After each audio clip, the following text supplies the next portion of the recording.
nothing. Well, fuck off, everybody, and welcome back to episode 41 of Starfinder here on the Dragonborn Industries channels. Hey, potties, how you doing? Hope everyone's doing well. I'm, of course, joined by my lovely friends. We're down at James, who has gone to his ancestral home of Portugal or Spain. I'm not quite sure which one it is. Switzerland, isn't it? Switzerland? Yeah. I thought it was Bulgaria. It could be any of them. But we're down Ida Katori tonight, so obviously I'll play Ida. I'll try not to get him killed. And say I'll try not to get him killed. I'm going to have other people rolling the dice, because we're joined. Someone say Gregor Cow. I think you're too strong for a Gregor Cow now.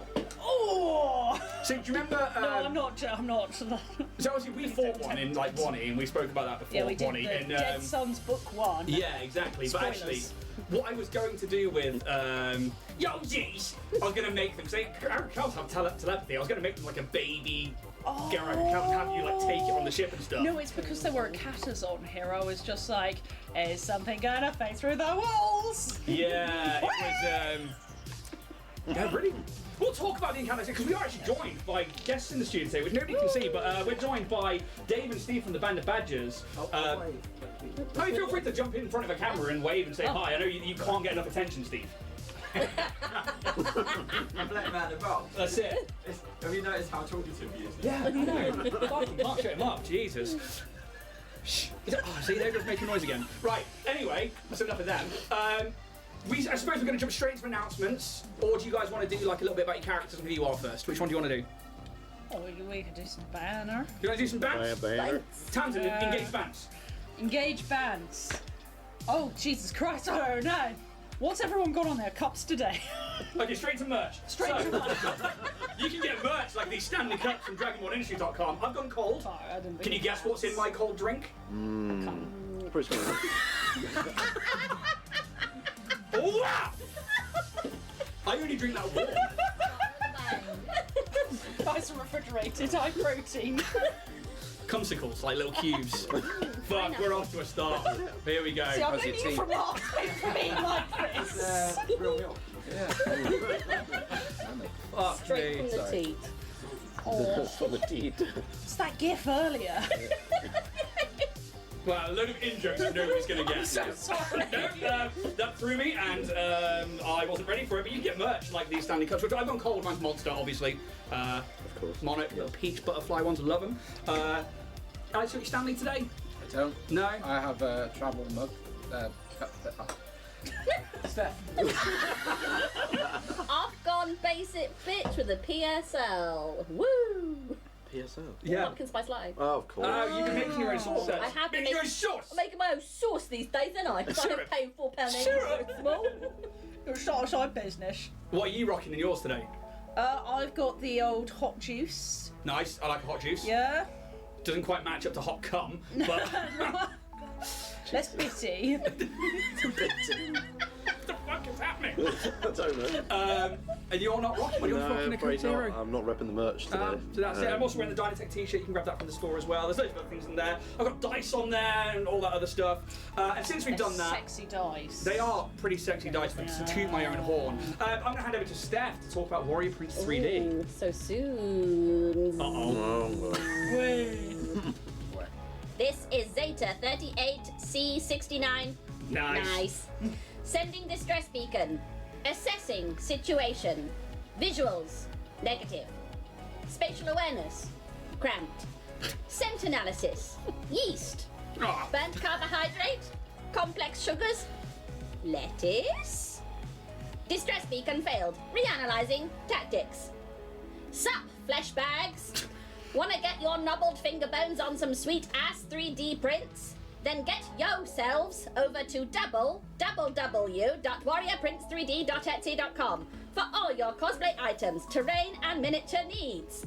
Can't see what your blood pump desires? Why not click custom order or slide into Rich's DMs and tell him Zeta sent ya. Distress beacon strengthening.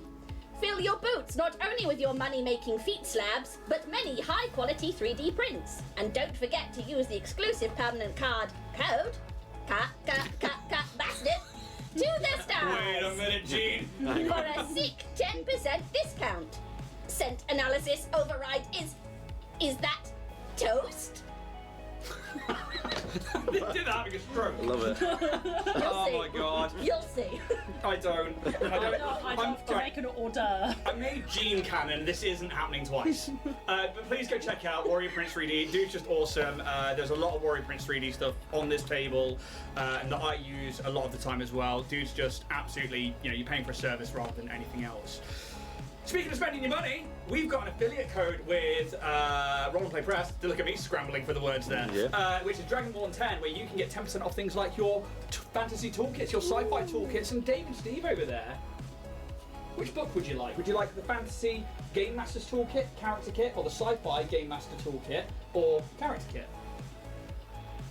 Pick one. Oh, I'm going for fantasy. Cool, right. Go straight down the GM's kit there. Pick a page, because we're going to pick up one of their random tables and see what we get.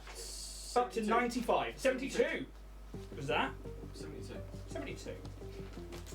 Ooh. Let's see what we've got here. Divine Blessings. There you go. So, Straight from the God of Badgers. oh, is there such thing? There is now. Of course Is there there? is. Honey badger. Obviously, it's the honey badger. It is, someone's a D20. There it is. You can roll me a D20, please, Dave. Oh no, I get to roll shit. Come on. Oh, you guys are going to be rolling all Oh. fucking night for me. 3. 3! 3. Oh, Ida is so dead. You have the God's Favor. Now, you can detect when an item is enchanted or magic just by touching it. Oh, There you go, nice little divine favour that you can get as a reward for your very characters. nice. Yeah. Magic. Which is not better than most of us do anyway, so. Roll it again. Steve, why don't you roll one? Dave, shit out! Give him a chance! 10. 10! Oh, now you feel stronger than you ever have before. Your muscles tone and grow. Look at that! Oh, Perfect for Steve's Paladin, or Paladines as he says. So go check out Roll and Play Press. They've got loads of things in there for all of their toolkits that you can think of. Just like add the meat to the bones of your world and your characters and stuff like that. I'm going to hand over to Jack, Oh god, hello. who is going to Oh, yes. pull from the deck of many insults. So let's start with the guests. Okay. Alright, Dave, this one's for you.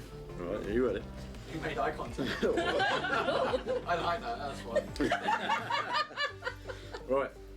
You so nasty, I wouldn't touch you with mage hand. Oh, I like that.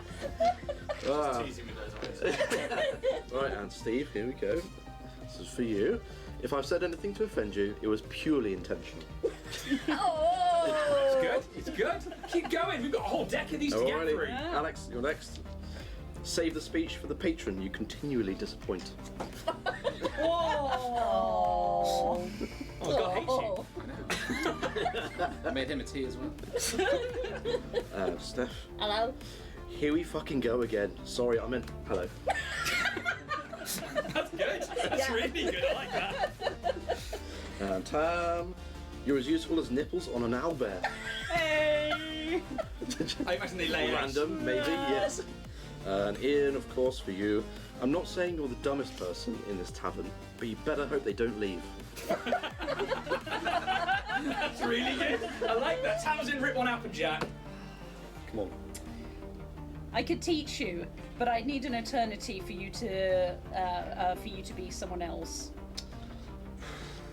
We're ending on a little bit of support. Yeah. Sorry, don't ask me to read this. Existential right there. At least it wasn't just kill yourself. That would have been pretty brutal. Yeah. At least it wasn't anything like that. And I think that's it for our announcements. So yeah, please go check out all of those companies. Check out Warrior Prince 3D. Check out Loki Battle Mats. Check out our Dice Store and Merch Store and Roll and Play Press. Also, why not go check out Band of Badgers on twitch.tv/Band of Badgers and YouTube/Band of Badgers, I think is the right places people can go to. And I'll put links to those in the descriptions below for YouTube. Otherwise, are you guys ready to jump into where we left off last week? Hopefully.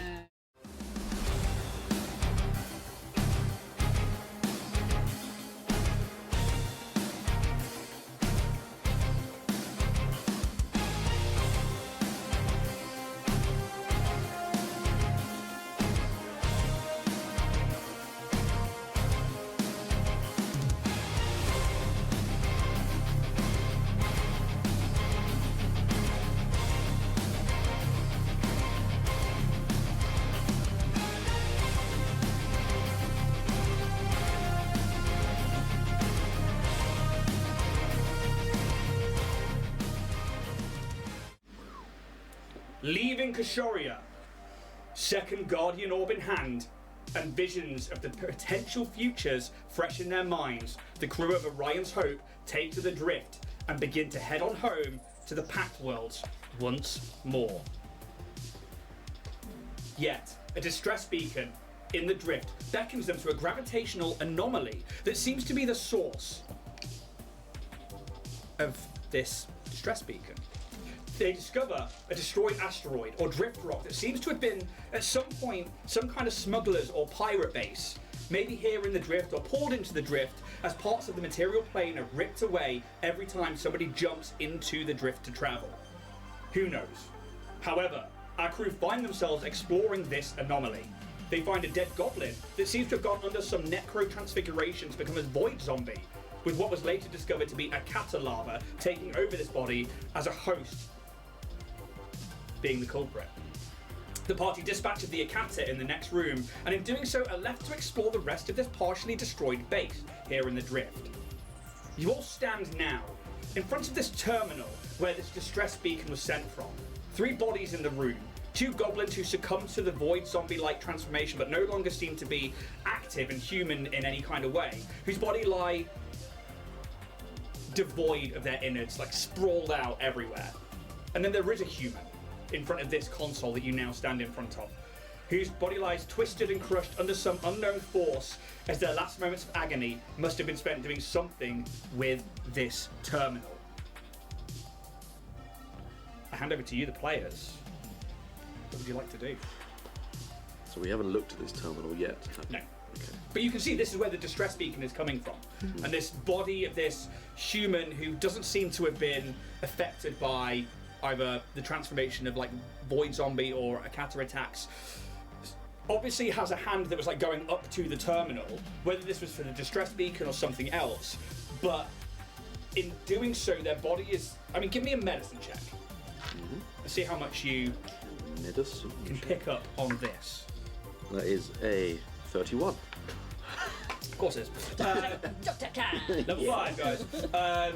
Yeah, so this body has been mangled and crushed.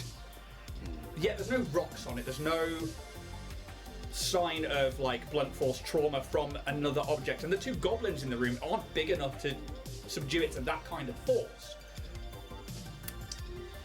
Gravity. Can I even look for any? I mean, that's a pretty good assumption, you'd think. You were going to say Calyx. Sorry. Can I look for any sort of identification or kind of anything on this human body? Yeah, it's a perception check.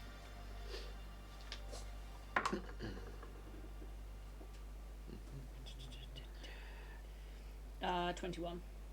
21. Unless it's suddenly 60 feet away. No, we said at the end of the last one that you guys all kind of grouped up in this area. So what you can see is the spacesuit is clearly the same as the goblins. So they have this like mismatched amount of piled together armor and clothing that seems to be of the same guild, company, ship, whatever these pirates or smugglers were. But they're obviously not goblin.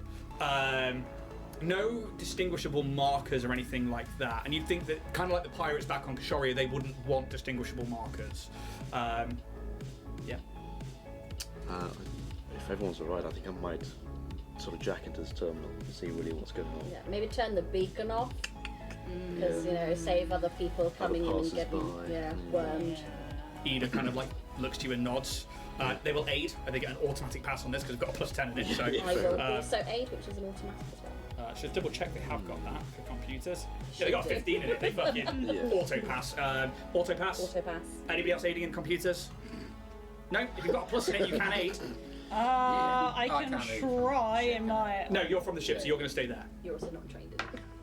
+2. You get a 10, so. That's another 8, isn't it? 10's a Yeah, plus. so that's +6 to this roll. Cool, alrighty. That's a natty 20. Woo! Starting off with a natural Which 20. would make it 39. Jesus Christ! Easily breaking that 40 mark. So, the first thing you gain is root access to the entire computer. Beautiful. It is a very low tier, and yeah, you have full access to the system. So you can see that there is definitively the distress beacon was sent before other engineering things were turned on. Okay. So the distress beacon went out, and then sometime after that, while it was still playing, there were problems, and you actually get access to some diagnostics. Oh yeah. Jesus. It's all in So- binary code. Do you think they turned on the distress beacon to like lure everyone in here? And then something else? The ball worms. The worm. You are determined to get one person to know. And I did. Did you? Yes. Take two off Was your this hit one an points. okay like reference? No, No. it's really recent. It's just you guys are clearly too straightforward. Clearly. What can I say? It looks like they were at least. I haven't looked through all of it, and they were trying to activate a drift anchor. Oh. And they had some trouble moving something massive from the prime space into the drift. I will continue reading now as a normal human. Yeah, I think at this point, like obviously, like TJ and Ida are like tapping away, and they're helping you gain route access and stuff like that. If you wanted to turn off the drift beacon, Yeah, will drift do. beacon, the distress beacon, beacon, you can yeah, absolutely just absolutely. blip, turn that off, and you can definitely tell that like this guy was not reaching for the distress beacon.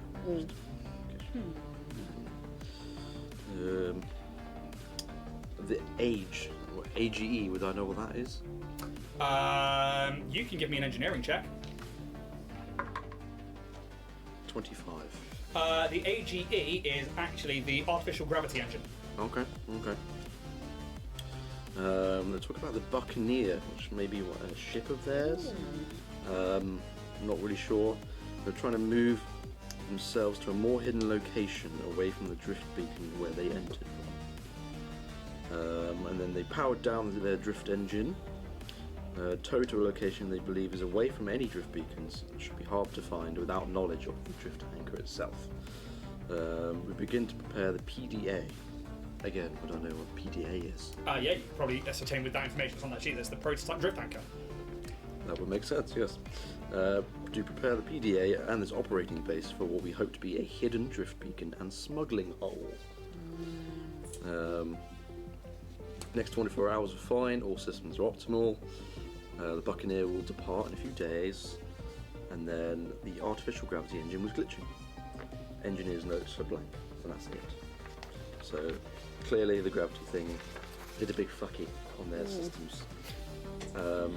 So technical, guys. I mean, that's all you need to know. I'm just It saying. did a big fucking. But it looks like the Buccaneer never left. So is there going to be a big old There's another smuggling ship here. ship floating around? Maybe there's more to this place that we haven't looked at yet. Okay. So give me an engineering check. Need child. 23. Okay, so I think with that DC, you get the sense, obviously, like things were going well. You see with the Yeah. diagnostics that you know the first issue they had was obviously with the drift engine. They seem to have come into the drift, Yep. and then it started glitching, so they powered it down because they, with the drift anchor, they wouldn't need the drift engine if they're trying to keep this in drift space. I think you would make that assertion. Then they activated the drift anchor, and then somewhere between that happening and then the next set of diagnostics, obviously something catastrophic has happened. That probably ties in. There'll probably be a timestamp on there. That ties in with when the when the distress beacon was activated, and then you can see that where the notes end on the timestamp probably falls in line with absolutely everything being sundered or destroyed. What you do get is a sense that certain aspects that still must be here, like the gravity engine, the drift anchor, the environmental agency protection systems, and also the drift engine, you think they are linked somewhere to this terminal, and with enough time and the right engineering checks, you could basically strip them for parts, which is basically UPBs. Okay. Quite a hefty chunk of them. However, How long do I think that would take? exactly, because this is clearly unstable, this place. And I think the gist of what you get is it's a small fortune in UPBs. Okay. But if you were to get it wrong, that could be the end of this, whatever's holding this place still together. Yeah. But it's also obviously what's causing that gravitational anomaly on the outside that's causing the asteroids and the drift rocks to undulate. Do I think if I could somehow deactivate the gravitational engine, that it would make it safer for it to strip it down? You think that you would have to go through them one by one if you wanted to strip them down. If you deactivated the the artificial gravity engine, obviously you would lose gravity. Yes. So you'd all be in 0G. But that probably would stop one of the those kind of anomalies happening. But you don't know where that ties into other things at the moment with what's going on. But with that computers check earlier, whatever you decide to do, I will let you know mechanically the DC has been lowered. Okay. All right. Okay. Well, I can tell you from an engineer's point of view that this whole place could be worth a fortune if we strip it down, but that could take time. I don't know how much because there's quite a lot here, but it's a bit risky. Really in a massive rush. Well, it's true. We're not on a deadline, but I could probably use a little bot that we found on the way here too. T2. Exactly. That could probably help us. Should we get Roos and T2 over here to sort of help assess? Yeah. Ida is like, I'll go back to the ship. If Roos is coming on, I'll go back and I'll keep an eye on the ship. That's fair. That's fair. Easy switch over for Right, well, either you can convey the message, and I'll also send a gif of a calf on a skateboard. A calf on a skateboard. Whole cafe. Whole calf. A caffeinated cat on a skateboard to Roos. Roger. Just I'll just get the message bit right on our way and then just walk out the airlock yeah, I'll make my way over there. Easy enough to do, and obviously when you get, because you have to jump from the Hope to that open hangar bay, there is a cord that they've attached, like a tether cable, so you can pull yourself along that. But as soon as you make it to that side, there is gravity. So you could then, work your way across, and they've probably been keeping you up to date on the comms the entire time. Is there air on the platform? No, so you do have to have your environmentals on. And those of you working here, this could be up to 24 hours. It could be less than that. Just strip this whole thing down? Yep. Oh, okay. But you could It's a strip it lot down less time than I to thought. enough parts that you could, Okay. a small fortune in UPBs is probably worth it. I'm going to swap to my armour. Yeah. Do I take the, before, in the... So you can recharge that armour, by the way, because you've spent more than 2 days on the ship by this point. Oh. I think we have to do that, actually. Yeah, so do make sure that you've had your long rests, make sure that you've had your armour recharged, because your ship is capable of doing that, and you had time getting to this point before, and obviously you weren't here last week, Alex, so if you can just put your character down to 0 hit points for you. I mean, look, I think we should strip it down. If we're not on really any time schedule, I've taken a day to... How risky is the risk? I'd have to do a bit more digging, a little thinky think. But Give me an engineering check. yeah. Doing so good on your vocab today, Kaz. Thank you. That is a 16. Total. Yeah, it should be fine. With my expertise, it shouldn't be too bad. And we have T2 here, we shouldn't have a problem whatsoever.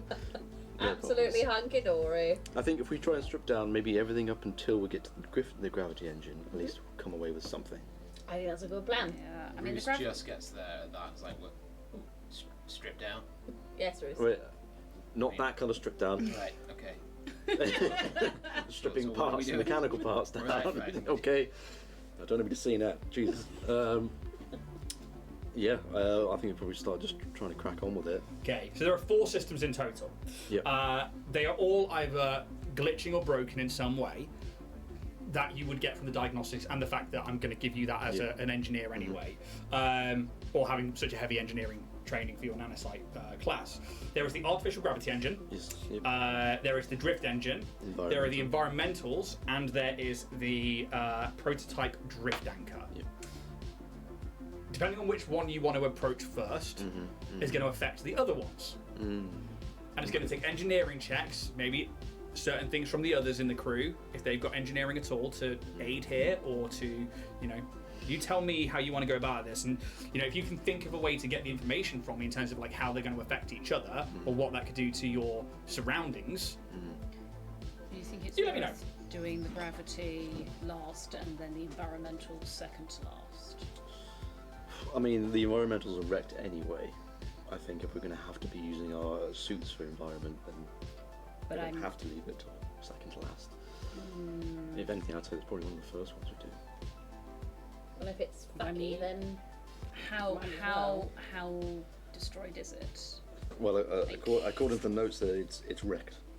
It's absolutely wrecked. according to Kaz's terminology. So actually, 100% fucked. that is genuinely a Starship terminology for your parts. It's like for your parts. Straight to the gutter.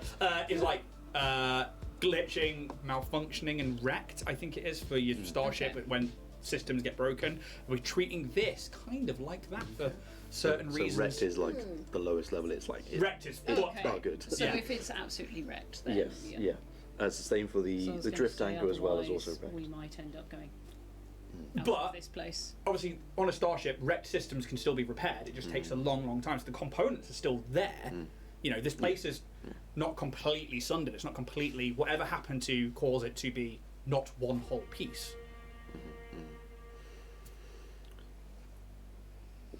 I mean, I think we just have to take a punt. I think the drift engine was only glitching at any one point, and it was powered down since then. So The anchor could be worth quite something. I'd imagine there's probably something there that could be used. I don't imagine it being quite a common thing to be able to create. Astral navigation check. Anybody else got engineering apart from Kaz? Not worth anything. You can give me an engineering check, and you can give me an engineering check.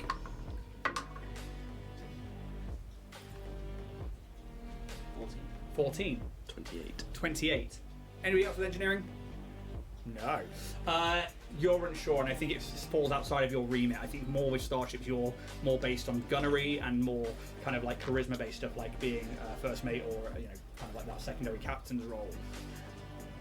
For you, yeah, I mean, the drift engine is obviously It's quite a common thing. Yeah, but the drift anchor. Now, a drift engine gets you from prime space into the material space, but the drift anchor, and it's called a prototype.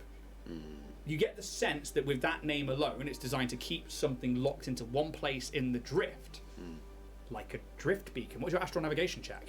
13. 13? Yeah. Do you roll a 1?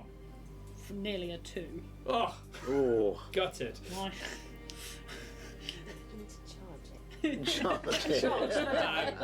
Yeah, so you get the sense that this is maybe like some kind of like, not necessarily a drift beacon, but something to hold them in place, because the drift beacons stay exactly where they're supposed to. Yeah. They don't move, and although the drift constantly changes, those drift beacons still bring you back out into the relevant systems. Obviously, Triune, this new deity in the past several hundred years, has created these. Has somebody tried to take that technology and turn it into something else? Maybe you're right with something there, with like it being worth something. You look like I was going to say, I mean, even if we don't sell it, it could be useful for us. Considering how many times we're going in and out of the drift, we could use it ourselves. We would also just say that this place is fucked, so we don't know how well that actually works. I mean, we'd have to have a look at it. I haven't looked at it at all. It says it's wrecked, but I think it's worth the internal part, yes, of course. Well, should we crack on with it then? I think we crack on with that one. Yeah. And then we do the drift engine, because I think that's in one of the better conditions. Okie dokie. Environmental. Yep. And then, if we feel like it, gravity. How much? Okay. Here we go. Here we go. This to you via the... Okay. Oh, I love a TAM If question. we are... Oh, I don't know. No, if we are... How Word it much carefully, is a Darcy. drift anchor tied to gravity? If we take out the drift anchor, is it going to affect the gravitational systems? I mean, it's already wrecked. The gravity as well? No, Every system wrecked? No, the gravity is currently glitching, Okay. which is why we've got all these story things going on. With that line of questioning, I will let you give me another engineering check. This is to see which system might cross over. 29. there is a high possibility that the system crossover between what's happening with the gravity outside and the anchor. Calyx might have hit something here. Okay. Those two might be crossing over in some way. So if we take out the anchor, is it either going to make the gravitational pull worse, or is it going to fix it? I mean, the other thing was we can just power down the gravity engine. I'd rather be floating. So I'm alright. I'd rather be floating in space than being pulled into essentially a black hole. Well, shall we leave the gravity issue to last? We'll see how far we get. Just because I'm conscious that some of our environmental protections are longer than others. Plus, you know, we do still have to get back to Absalom in a fairly timely manner. But I would say we start as we mean to go on, see how far we get. If things look dicey, we take what we can, we cut our losses. Agreed? I'd rather not mess too much with the gravity. Yes. That's wise. Okay, so what is the system that we think might not be related to the gravity? Looking at the squashed pirates. I think in environmental Okay. and drift engine is so maybe next. I take- think start with environmental is at those least. Out, Yeah. and then attempt the all right. gravity one. Environmental. Yeah. There we go. Right. Right. Crack on with that. So are you trying to dismantle the environmental Yes. systems? Okay, so you cannot take 20 on any of these checks. Okay. I'm letting you know that as the GM to be kind. Because so for take 10 and take 20, obviously you get an automatic 10 or a 20, then you get to add modifiers and stuff like that, but it assumes that you fail many times doing that. Okay. You get the sense that if you fail this, you will critically damage that system and it will cause some kind of effect. Brilliant. So you cannot take 10 or 20. Okay. I have a DC. Yeah. Your earlier check lowered that. Before you do this, Yes. Please don't summon anything. can I... One of those just turns up on the board again. Oh my god! Hey, Can I just tie everyone together with rope? of course you can. Yeah. Like, I'm leaving gap, like a 10-foot gap, Yeah. but I worry that suddenly we're all going to float about in all over the place, so I just want to... Yeah, Everyone consents. absolutely. I'd like to bear tie in mind, everyone you still to have like each the roof other. over you. You're in like a tunnel at the moment. It's maybe like 15 foot high, Yeah, but 15 the foot other wide. side of that is eternal space. Well, you think there's still some systems there, but I mean, Existential crisis. I'm just letting you know that right now you're in a tunnel. Not a thick But amount I mean, of rock. if you want to between- tie yourselves together or not, you do what you do. You. Which one do? you? tying everyone together. Calyx, have you thought about what happens if something suddenly happens with the gravity and we get bisected by our own rope? That's why I've left. That is a visceral I have left a 10-foot gap between everyone, just it in might case we stick get. No, I'm like tying it to loops on your. Like I'm Okay, not or like a tying it around your carabiner. neck. It's not like a noose. This is tied around like a harness little strap. What kind of or rope have you got? something. Because I've got like a 50-foot rope. what kind of rope is it? I don't know. I think it Because if we were in literally fantasy just world, says. I would say that it's like a big girthy rope, and nobody's getting that through a belt loop. My God, Like a tug of war rope. These bastards. Oh, he's got a proper tug of war rope. Look at that rope. Literally. Look at the girth on that. It says synthetic rope is exceptionally durable, elastic, and specifically designed for easy grip and climb. Okay, I'm going God, to say it's this is sex one of rope. those thin climbing ropes. I think that sounds like that. Because Yeah. if this was Fantasyland and it was like hempen rope, I'd be like, it's like this fucking thick, no. you're not getting that through a loop. It says, it's.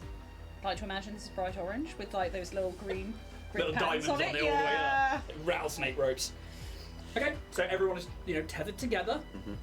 Via loops, not their necks. I mean, I'm sure you probably have carabiners with it, to be Yeah. honest. yeah. Yeah, I mean, tell me what you're doing. Would it be just one person making the check, Uh, or you all of us separately? So there is probably like one main engineering check, Okay. but other people can aid and they can help, and you're like, no, don't fucking touch that, do this, and this is where it can become a group thing. Yeah. I was Because just thinking more like if everyone somehow had an engineering kit, yeah, they'd be able to make their own checks better. yeah. But if it's only one person making the main check, then it doesn't really matter. So, Who's got engineering kits? I mean, I've got an engineering kit, obviously. No. Well, shit.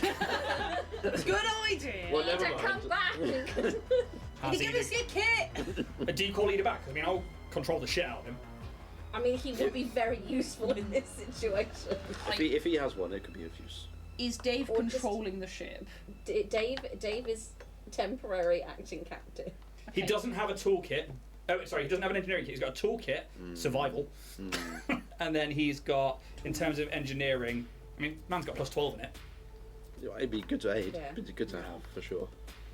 Where's Eda's there? Do you want to bring a Reese up here? So we've got the full party. And we've here, got T2 with us as well. You're taking T2 up there as well, yeah? Yes. Sorry, I can totally help. You're just sitting there, letting it all happen. Have you got a T2 mini? I've only got Dave. No, leave Dave in the pilot's, in the captain's seat. You have He a is little the toaster. captain now. Not a toaster, Tamsin.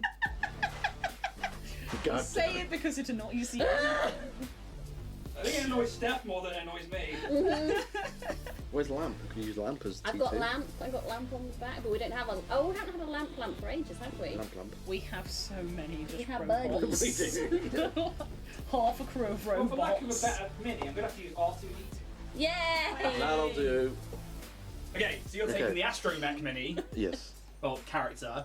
Can T2 actually help us dismantle? I hand it over to you I know guys. I know it can help repair things. They are a drone. Yes. I know they have a piloting check, and they are able to do, I believe, somebody should have the stats for it. I don't think we've ever been given the stats. No. Damn it, Steve, one job. One fucking job, mate. I believe, let me bring up T2. No, he's a drone. I'm pretty sure he is, because he was designed Plus 20 completely. engineering. Okay, so T2, who was part of this one, droid, here we go. Stop dancing, it's not a place to have fun.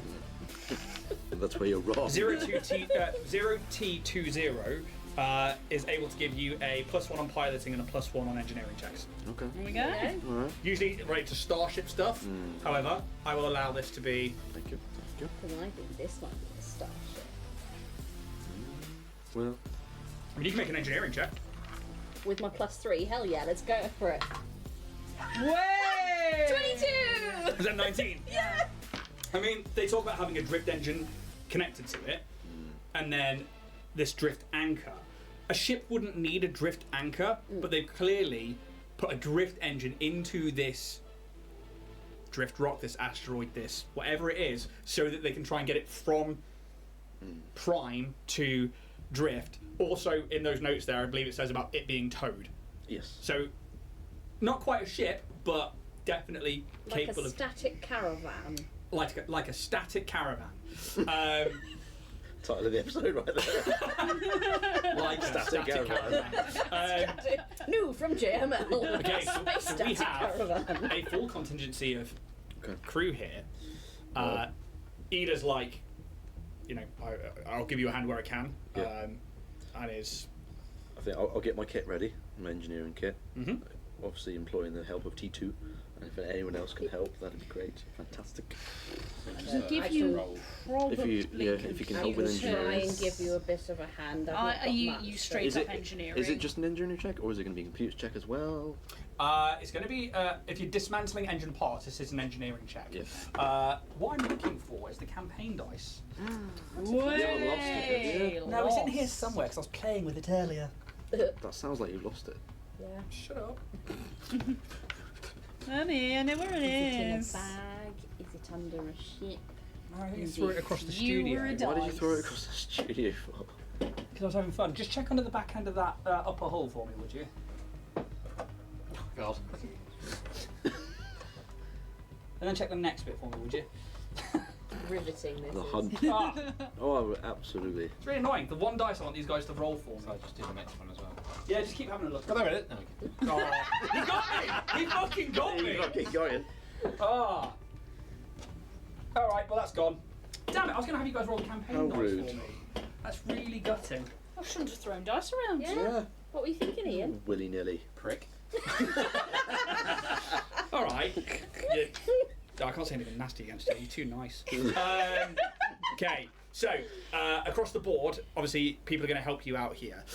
Now, if you guys can find other ways outside of engineering skills to try and aid in some way, shape or form using those skills that you've already got, then we'll see if we can give Kaz a few extra boons. You get automatic aid from Ida, so you get the +2 there. Obviously, if you have engineering, roll it up, beat a 10.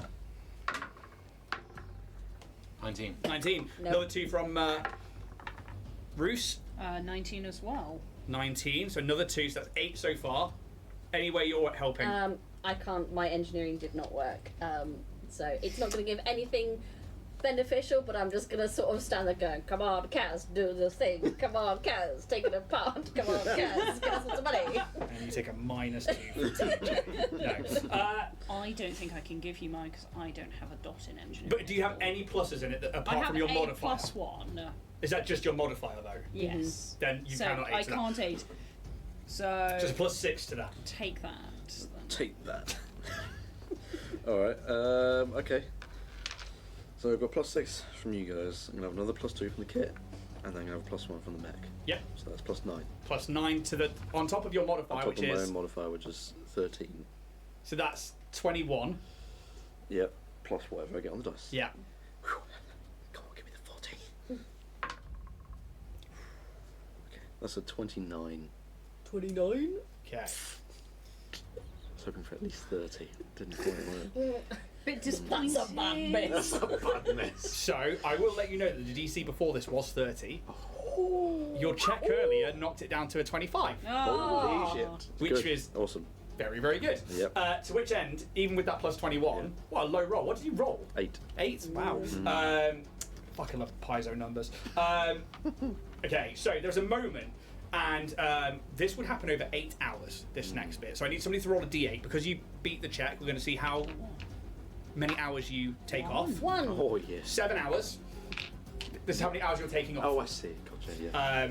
So 7 hours on the Right. Environmental protections. Yeah. Exactly. So take that off your environmental, but you're only going to take 7 hours doing this to strip apart the environmental parts of this base. Okay. And as you're doing so, there's an area where there's these like oxygen tanks, and you see one of the hoses just Apollo 13 it. They just start like whipping out all over the place. It's like concentrated oxygen. Luckily, with your check, you are able to like whoever's around you, like Roost, Kate, whoever, and they're able to get it and like patch it up. And you and Ida come in and stop what would be a massive, especially with the vacuum of space outside, like this like wave of like highly volatile oxygen being pulled from the tanks. Okay. It also means the DC does not change for the next skill, so Okay. you have to beat a 25. Right. But over the course of 7 hours, you gain about 4,000 UPBs. Way! Ooh. 4,000 UPB. We can upgrade the I know, ship. I was afraid to ask. I should know UPBs this. can be used to upgrade the ship. Oh, It can also be spent like money. They can. Do, Hope you're going to share that. it's for everyone, don't worry. It's like, Kaz is like loaded and it's like, wait a second. Is it like 1 UPB per credit or? Okay. Wait. Very much No Man's Sky, just Yeah. like 1 for 1. 1 for 1. Gotcha. Okay. Do we want to continue? Yes. Phase 2. Yes. I've seen the money rolling in. No, because I want the anchor. Like, Uh, I don't mean like I want it. I mean, No. I do want us to get the anchor because, like, it. That's why I'm like second to last thing because it Very will mess with unsure the about the gravity. anchor. Very unsure. Well, that's why about I'm like it's the third thing to go. I mean, if we do the drift engine next like we were going to, Yes. if we end up not doing it properly, that may make it a lot harder for us to get this anchor. So do we want to rethink our efforts and maybe go for the anchor first now instead? I'm still very unsure about the anchor. So drift engine. Very common thing. We'll get some UPBs, I'm sure, Yeah. but nothing particularly special about it. Can I try and remember? Like, do drift engines work by navigating specifically to points, or is it that's?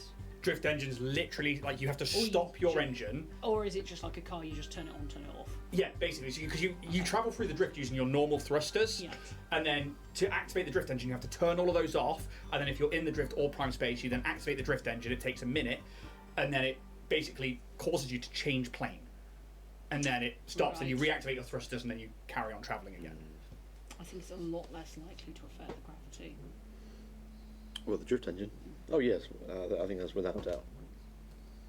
but it's whether we, if we take what we have now to try and get the anchor, that could be a thing we do. But if we take the drift engine, we fuck it up. The anchor might be a no-go. I think you've done well so far. Okay. So drift engine then? Let's go. Okay. The DC is going to be 25. Okay. Nothing changed from the last one. Now, Yes. obviously, if you're making an engineering check, you get an instant aid from Ida. So that's +2 there. Anybody else doing anything else at this point? You're going for engineering, Roos? You going for anything else? Try and help with engineering. 15, so yeah, over. Okay. +2. Stick to engineering then. Ooh, that's a 27. Damn. Very nice. Damn. Roos is like, nope. New. Okay. So that's +6 so far. Anything else you think you can Well, do? I can't do engineering, but can I do... I'm trying to think what this would even come under. Can I basically geology the rock? So, with the idea is that I can look at the rock and I can go, oh, these are some sheer faces, or this is going to, like, basically pre-predict, like, if it's going to be a weak fracture, if, like, removing pipe would then cause problems. That still sounds like engineering. That still sounds like engineering to me. Oh, I'm trying Look to at the think. sediment on that. Well, that looks And like there a is non-conformity. sediment everywhere. Hot sediment you could drink from a mug. Oh. L. Realise how big a God, hole look in at the that sock size of is. them pegmatites. Ida's I love a you say girl with peg? big pegmatites. Ah, I cannot think what I can do to help, really. It's fine. So, Are you training computers? I do have a thing in computers. I was just thinking, maybe if you can sort of like keep an eye on systems Yeah. and see if I there's can try any sort of that. things you can shut down or move power. Yeah. somewhere. Okay. I can do that. Computers check. 16. Okay, I was going to set the DC at 15, so that's going to be... You can absolutely keep an eye on it. So you notice that, like, when people are going for certain things, you can be like, whoa, whoa, whoa, whoa. Because you're seeing, like, levels go up and down. I'll give you a +1 to this. 'cause it's Ooh, not okay. technically... Alright. Yeah, I liked it, Yeah. so you'll get something for it. Better than that, yeah. Absolutely. So 2, 4, 6, +7 to this. Plus Knack. 8. Yes. And Plus, plus my kit, Yeah, so it's 10. 10 total. And then whatever my thing is, which is the 13, so it's plus 23 to whatever this is. Don't roll a 1. It's a 4, but plus 23 is 27. 27. So Okay. Oh. And what you notice is it's Calyx who's like, as you go to take like the core out of the drift engine, and you can see that luckily the drift engine here is like dodgily patched into this entire facility. And as you go to take it off, you see like spiked levels start to go up like it's trying to activate and glitch. And you're like, whoa, whoa, whoa, whoa, whoa! And then you guys manage to pie down. This would have tried to activate, which may have caused structural damage to the entire place. And luckily, you managed to avoid that. Good going. You get 15,000 worth 15. of UPBs for a drift engine of this magnitude. That's a lot, I think. Salas. Do we We're stop going back to while Absalon. We are going to be spending. If there's one rule about gambling, is you never stop when you're while you're ahead. Never. If I've learned anything from Sarah, So let's continue. it's always on black. Keep. Yeah. It's impressive, really. Yeah. Alright, so we're pretty up. Yep. Okay. We're halfway there, technically. Living on a prayer. So, Thank you, Calyx. drift anchor. Okay. This is probably the bigger one. Yep. This is the big boy. Um, How is it going to fit in the ship? We've got space in the boot. we have a boot. Let's get rid of an engine. Yeah, we don't need those. We don't do that. Yeah. I You can mean, get rid of Ida's bed. He doesn't need yeah, that. you sleep in the airlock. Yeah, he's in the air. He already knows what the airlock's like. Yeah. He'd probably like. James would say something like, please no. Ida would. Ida is just like, he like gives you the side eye through the mask, see there's like red eyes. Look, he's already happy. Not smiling. It is. Not smiling. Grinning. In fact, at this point he'd be like, maybe he's got like one of his like extra augmentations that he can do, and it's like an extra arm that's like holding spanners and stuff in place, and you're like making jokes, and he's like, now?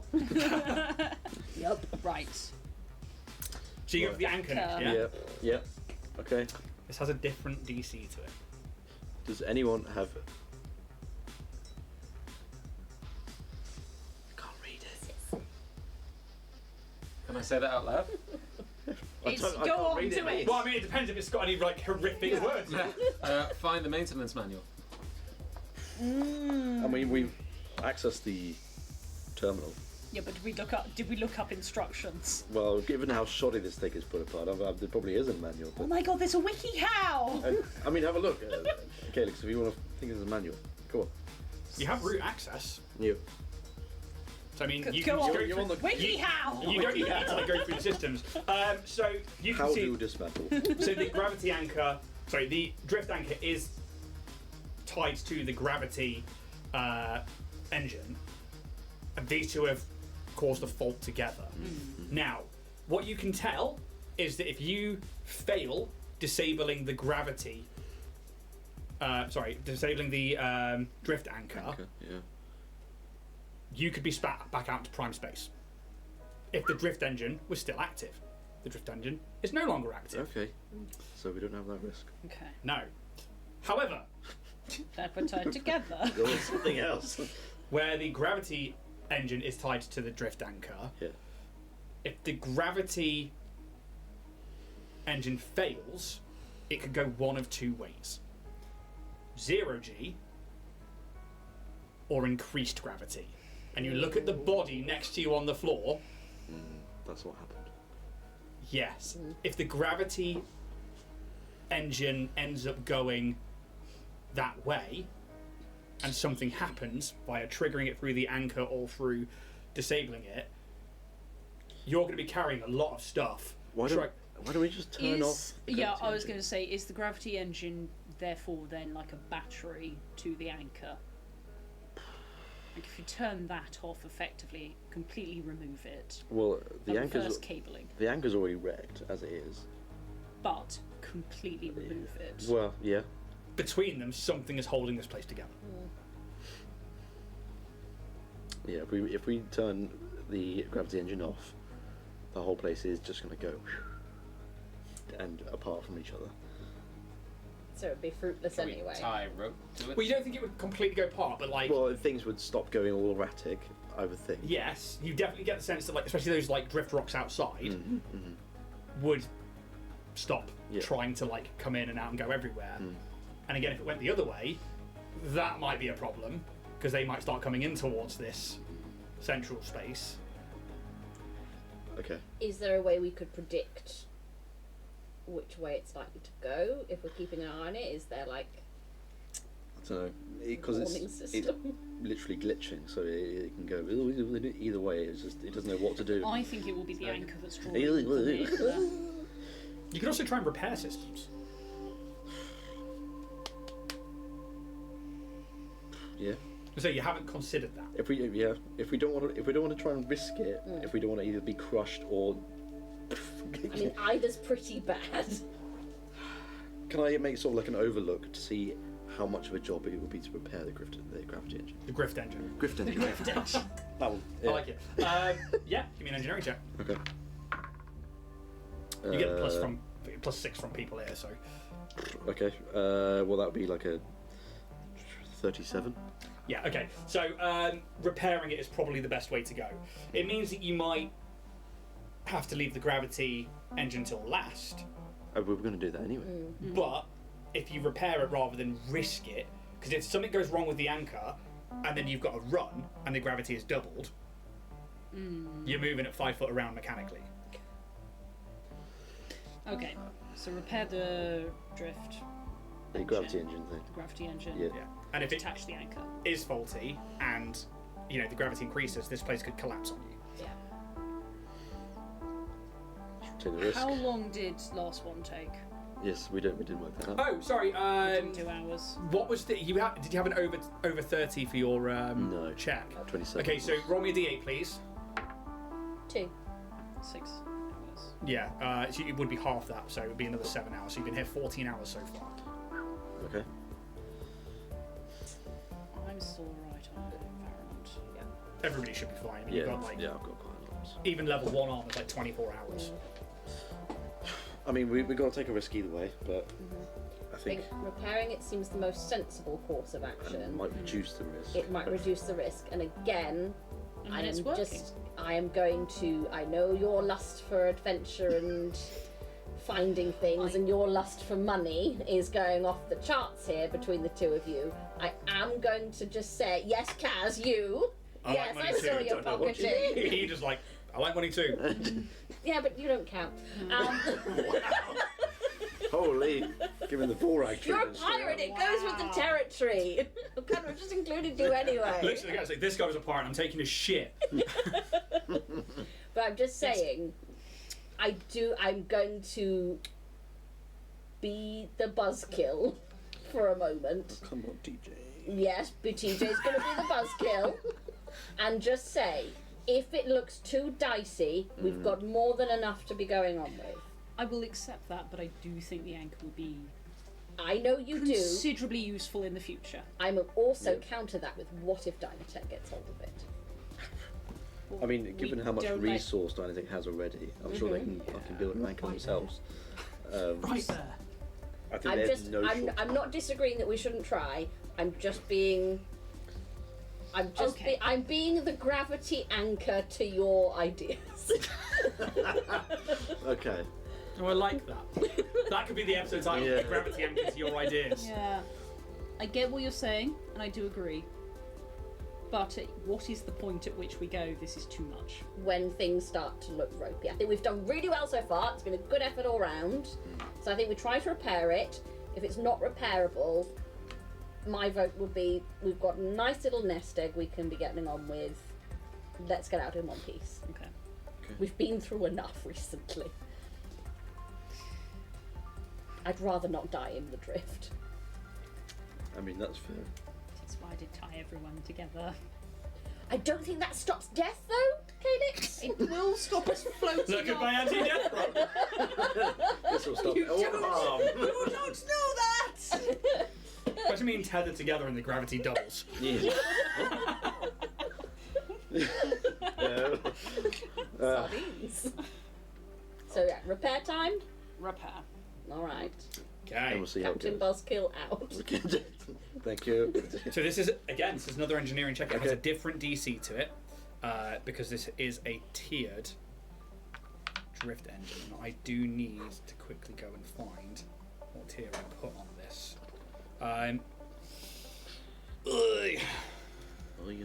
My apologies. Anyone got any other ideas to maybe help us with this process? Okay. I have the DC. Is there a kind of like blueprint on the computer system that shows like an original kind of architectural thing of this place? Yeah, there absolutely would be. In that case, could I monitor that and see if any like flares or kind of like places that we should be sort of keeping an eye out for? Any kind of unexpected little, like if they're doing engineering bits, any offshoots of sort of like vents and things that are Oh, gonna- right, okay, so it wouldn't be like a live feed like that. There is a blueprint of how this station Yeah. should have Oh, looked, but not like a live feed Gotcha. of what's going on. It's not that sophisticated. Being a being Yeah. that is Yes. attuned to the forces of gravity Yes. and sunlight, is there anything I can do which I may be able to perceive what's happening within this Okay. gravity anchor? I like this. I like this a lot. I know I'm proud of myself. You should be. That's fucking good. It's That's a good idea. Give him a stick. He's getting a stick. Yay! Oh. Where's the fucking Cheers. I will allow you to make me a charisma check. You get to roll a d20 plus your charisma modifier. Okay. And this will be you, like, in this moment. It will mean you don't aid with the checks, but you can be, like, focusing on attuning to the graviton mysteries of the universe. And, like, as you're, like, pulling those gravitational waves in towards you... Roll it up. What's your con modifier? Oh shit. It was a +4 and I rolled a 4. Okay. I mean, you have a cred stick. Yeah. Let's see if... So should I do it again? Hey, that's up to you, man. It's Yeah, up fuck it, why to not? you. Instantly spent. Yep. That's what it's for. It's gonna roll a 2. Don't, Come yeah, on. don't. Right, good juju. Ah, that's better. That's a dirty 20. Yeah, perfect. There you go. Way better. Yeah, I absolutely think that like, yeah, you can like almost battle meditation in this moment as you like start attuning. You guys start seeing those waves of gravity, and they've not seen you attune to gravity, have they? No. So how's it look for you? Because obviously they're used to like these sun flares, but I guess it's kind of like a. it just stops. Yeah. Kind of like the air pressure kind of like goes in and like ebbing into itself or ebbing into me, so it's like. Yeah. Like, and you can see like particles on the ground, like little bits of like dust and stuff. Yeah, they start to like.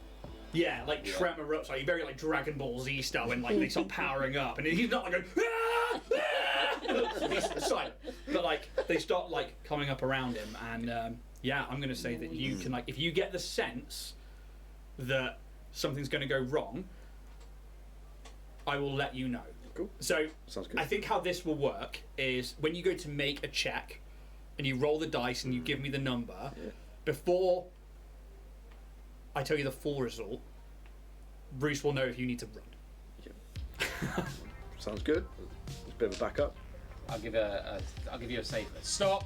That's a good word. I like it. Clear, Good concise. safe words. Yeah.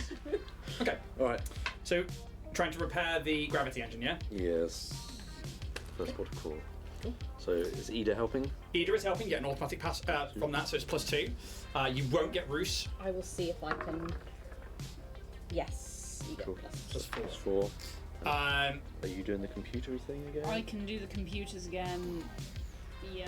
roll a computers check, beat a DC 15, and I will allow this to be a +1. Yeah. 21. Okay. So plus 5. Mac will help.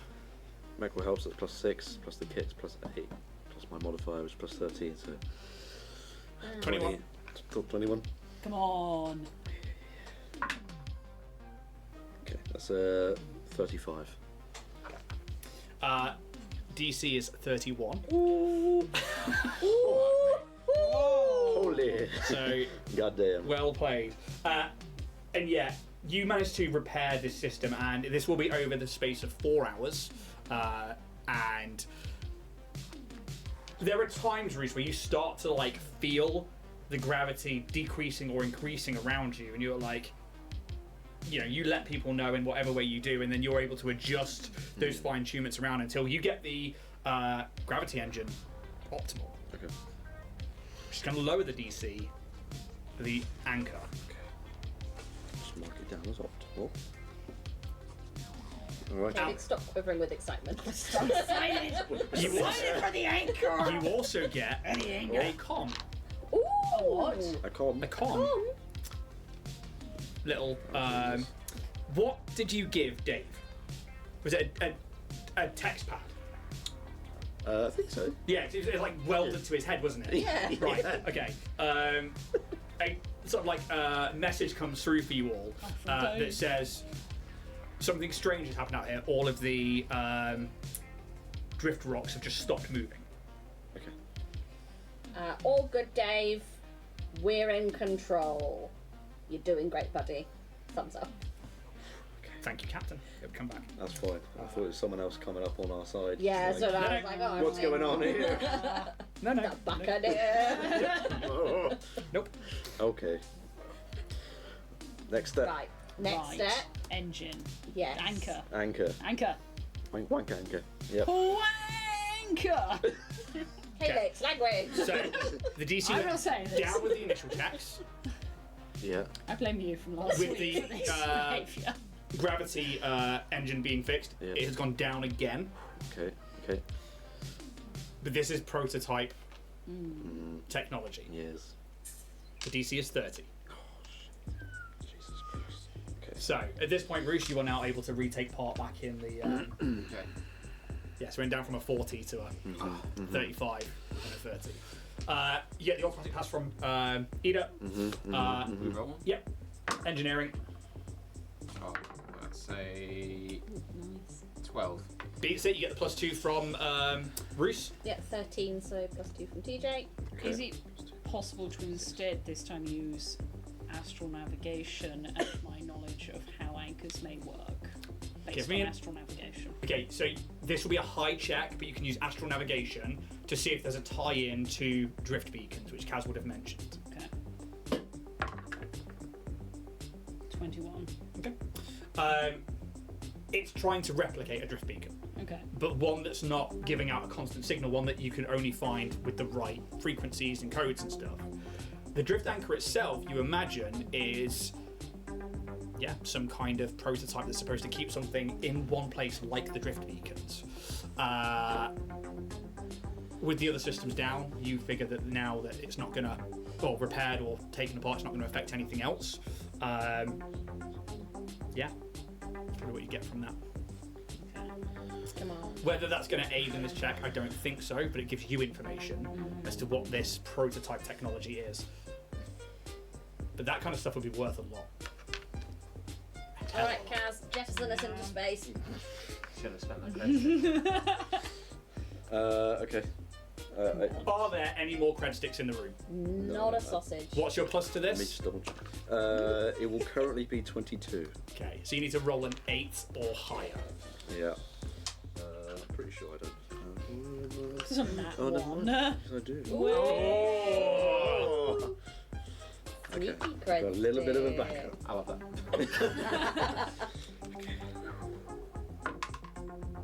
Oh, Right. So it was plus 22, I said, wasn't it? Yeah. You're So, looking to be at 30. yep, that is a 38. yes. 38. 38. Okay, Damn. 16 roll a d8 plus for me, 22. please. So what we spent? 8. 8. We'd spent 18 hours up until this point. Okay, so we're going to half that. It's going to take 4 hours to take this apart. So what, 22 hours you're up to so far? Yep. Sorry, did you say 4? Yep. You get 21,000. Way! And you safely deconstruct the mechanical functions of this operating base. Okay. Phew. Textbook. Okay. It really was. I was hoping for a big old... I'm going to let you know now, mechanically, if you had fucked up the environmental agencies or got up here first and been like, right, let's quickly get the UPBs and get out of here, that wave of oxygen, anybody using a laser pistol or anything like that, I would have set fire to it. Instant death. Lovely. It would have basically been a big techno blast, big fireball everywhere, which would have then made the check go up. The drift engine, you had a chance of being spat back into prime space. The That would have been fucking awful. Yes. artificial gravity engine would have gone one of two ways depending on the amount that you failed it by. If you'd have failed the check, you'd have gone to 0 gravity. If you'd have failed the check by 10 or more, you would have gone to double gravity. Yeah. Okay. Yeah. The other thing the drift engine would have done was destabilise the entire structure, meaning that if the gravity then kicks in or the anchor is falsely done, we have a cave-in and you have to escape. And yeah, you guys fucking nailed that. Way. You should be 40,000 up. more Damn. than 40,000, you should be around 50,000 up. Well, we had 4,000 from the first one, 15,000 from the second. Oh, you didn't do the gravity one We because you haven't left it done there. that. So the gravity's still there. Yeah. Are we leaving it here? If we fuck with it, how fucked are we? Well, I mean, At this point, Yeah. it's the last system left. yeah. You no longer have to worry about the drift anchor. Yeah. So actually, It's just on its It, own. you could Let's just do easily. it then. okay, Right. the Right. DC, the Let's DC go. for this is a lot lower because I it's love the that. last system Beautiful. left and We there's love no that. more danger Love left. that shit. All right. Yeah. Let's just go for Shall we it. see if you need to even roll? Yeah, fair. You 18. Oh, So you're over 10? Yeah. Auto pass, auto pass. well, I rolled a 10 plus 8. yeah, so Yeah. pass, sorry, auto pass. Not this time. No, so that's. Might as well computers. 11. Oh, You no. said 15 from the Yeah, last one, so okay. that's 4 so far, Plus 4. 5 including. the bot, Yeah, the bot. and then plus 2 for the kit. Yeah. It's a 7, and then plus my mod is 13, so it's 20. Automatic pass. That's 10,000 UPBs. All right. Woo! Now we're on So 50,000. that is 10,000 each. It's between 5. Yes. Yeah. 50k around the board for everyone. Make sure you put that into your group chat though, because I'm not telling James. No one tell him. Cool. Sorry, how much are we adding to our On UPBs, 10,000. 10,000. UPB? Hot damn, we're rich. for now. We With that- strip this place clean. Dave will come back across again, and it's just like the rocks are moving again, but they don't seem as erratic. It's all right, Dave. We're on our way back. Right. We've stripped everything down. You are now in 0G, by the way, so you would have to Yeah. like either use your boots or pull yourselves along, basically. It shouldn't be too hard to do. Cool. All right. And with that, Yep. We'll get back on the ship. well played. Very I was nice. really hoping It was fuck that up. a little dicey at one time, but we got there. Really hoping for the cave in. To which end? And move some of these other way. What would you guys like to do now? As you make your way back to the ship, obviously, take control back over from your Thank automaton you, first mate. Dave. Yes. You are welcome. Did such a good job. Thank you, Captain. You're welcome, first mate. Probably said a geeky. Just like any comms come through. Anything else? No. Any other issues? Well, we've been here for the past 22 hours, nothing has come through, but again, we are in the drift. I expect when we reach packed space, Yes. that's when communications will probably come through. All right. Carry on back to Absalom. Good old rest. Ida gets back in the pilot seat. God's sake, Ida. Now we've just got back. Well done, everyone. I think we've done a fucking good job. Very good. Well done. Sorry for being Captain Buzzkill. Hey, Look at all this money we. I'm not saying that. You know that corporate life that you're so afraid of? Yeah. Oh god, the money changes you. Fuck you, Desna. I'm all about the money. Just there in like motherboards, these tiny little like data chips and stuff, just like Silicon Valley. Pouring them over. Make a cocoon of cash. Yeah. Carry on back to. Yeah. Well, the rest of your day is unimpeded, as technically it would have been 2.5 days travel back to it, but obviously you spent nearly a day here now. But you finish that and you can have, over the next sort of like 8 hours, a long rest. With that recharge hour, so Yeah, recharge your environmental stuff like that.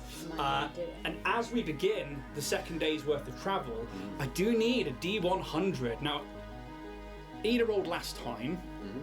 Tamsin, you're quite lucky. Why don't you roll me a D100? Lucky for you. I know, it's great. Oh, wait, or do you want the guests to do it? Oh, Yeah. Oh yeah, guests do Yeah. it. Guests have a the D100. Ah, you're going to have to go around there and use their dice. I can't be bothered to find any. Do you want to use the ones that rolled Go. 100 the other day? Oh, Steve's on it. God. It's behind the screen as well, he can lie. It's a Heinz 57. Ooh. Oh, I didn't use Yeah. that. Beans. There we go. 957. 57. Your second day is unimpeded. Yay. You're absolutely fine as you make your way back. And then finally, on the last day, you got half a day's travel. I need one more D100, please. Oh. Go back again. Oh. Dave, I'm looking for less than 10. Look for extreme end. Yes. I want less than 10%. Either 100 or what? 63.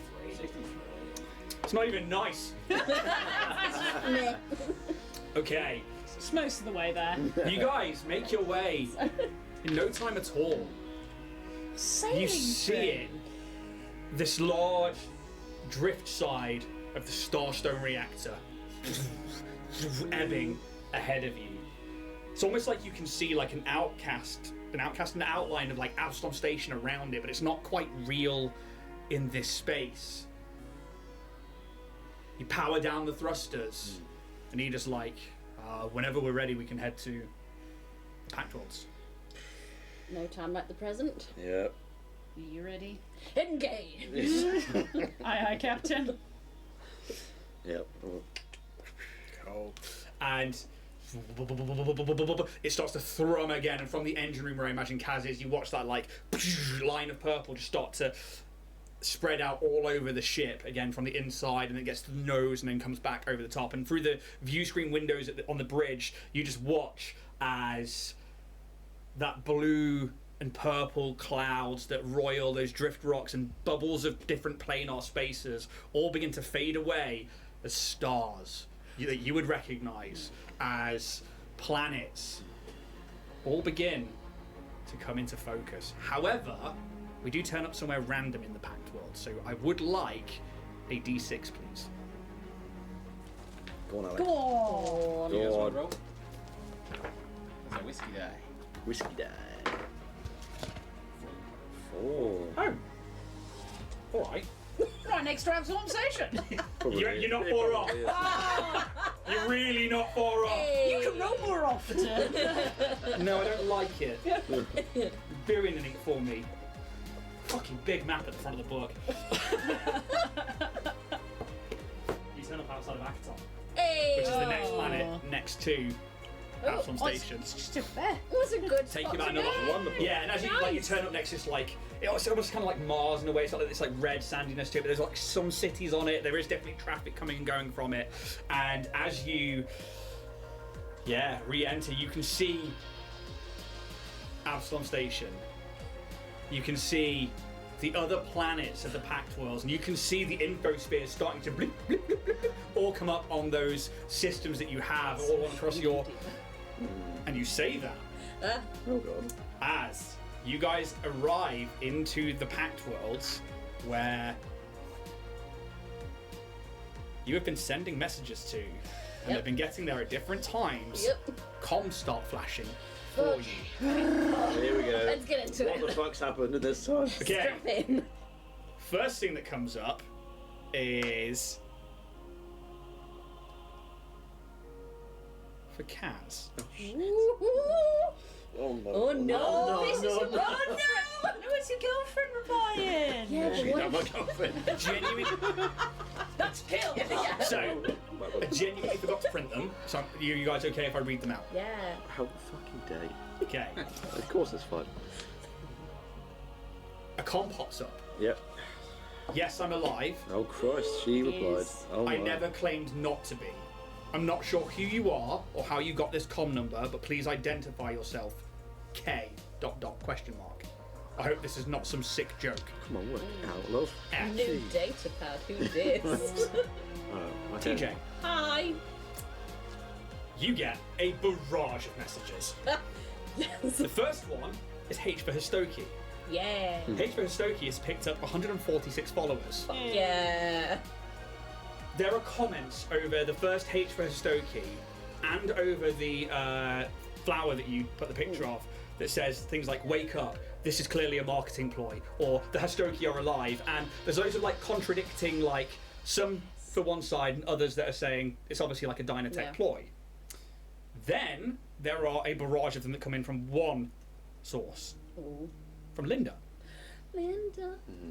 The first one reads, "I just wanted to say thank you for signing the paperwork on our mutual living arrangements today. Oh. What is going on with you? You seemed off." The second one says, "You are to be terminated!" ! How? Why? What's wrong with you? Have you asked the labs to look at you? Maybe they can fix something. The next one, "I don't know where you are, but that business with Bam Bam is strange.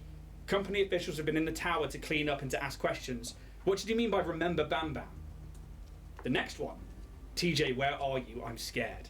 Oh, Oh dear. Poor Linda. There have been more situations in the tower. Some Histoki have been going the same way as Bam Bam, and people are beginning to worry that something is wrong with our genetic creation. Oh. The company seems to think that we are all fine, but maybe some pathogen we aren't used to in our new creation and place in the world is causing issues. The next message, "A full few units have been recalled for safety concerns. A few of the companies that purchased units didn't feed them the allocated foods, and apparently this caused issues with the units and broke terms and conditions of unit usage. Legally, this is all above board, but I'm starting to question things. I was walking through the free markets the other day, and I smelled a good smell. And I tried a new food. It was incredible, Timothy. Incredible. But now I want more, and I don't think I'm supposed to. And will I be terminated for thinking outside of my parameters? ... Yep. Capital letters. Bolo. Bolo is dead." No! And I'm scared. I shared one of those new foods I'd been sneaking with him, and the next day he was dead. I don't know what to do. A few of the others have gone into hiding outside of the tower. Those who have been questioning their parameters have been taken in for testing and not seen since. and those that have stayed in the towers have been placed into quarantine, and units sold have been recalled. Where are you? I hope you're alive. I miss you, and I'm scared. Oh. And with that, we're going to go to break. Oh! We'll be back in about 10 minutes' time as we re-enter patch space. See you then, guys.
Why don't we get Dave and Steve to come over here for a second?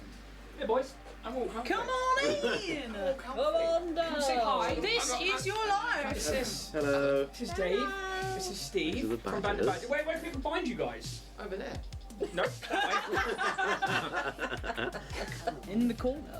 We're on that one up there with the little white light. Yeah, Don't touch it, that's it. video Stop environment. it.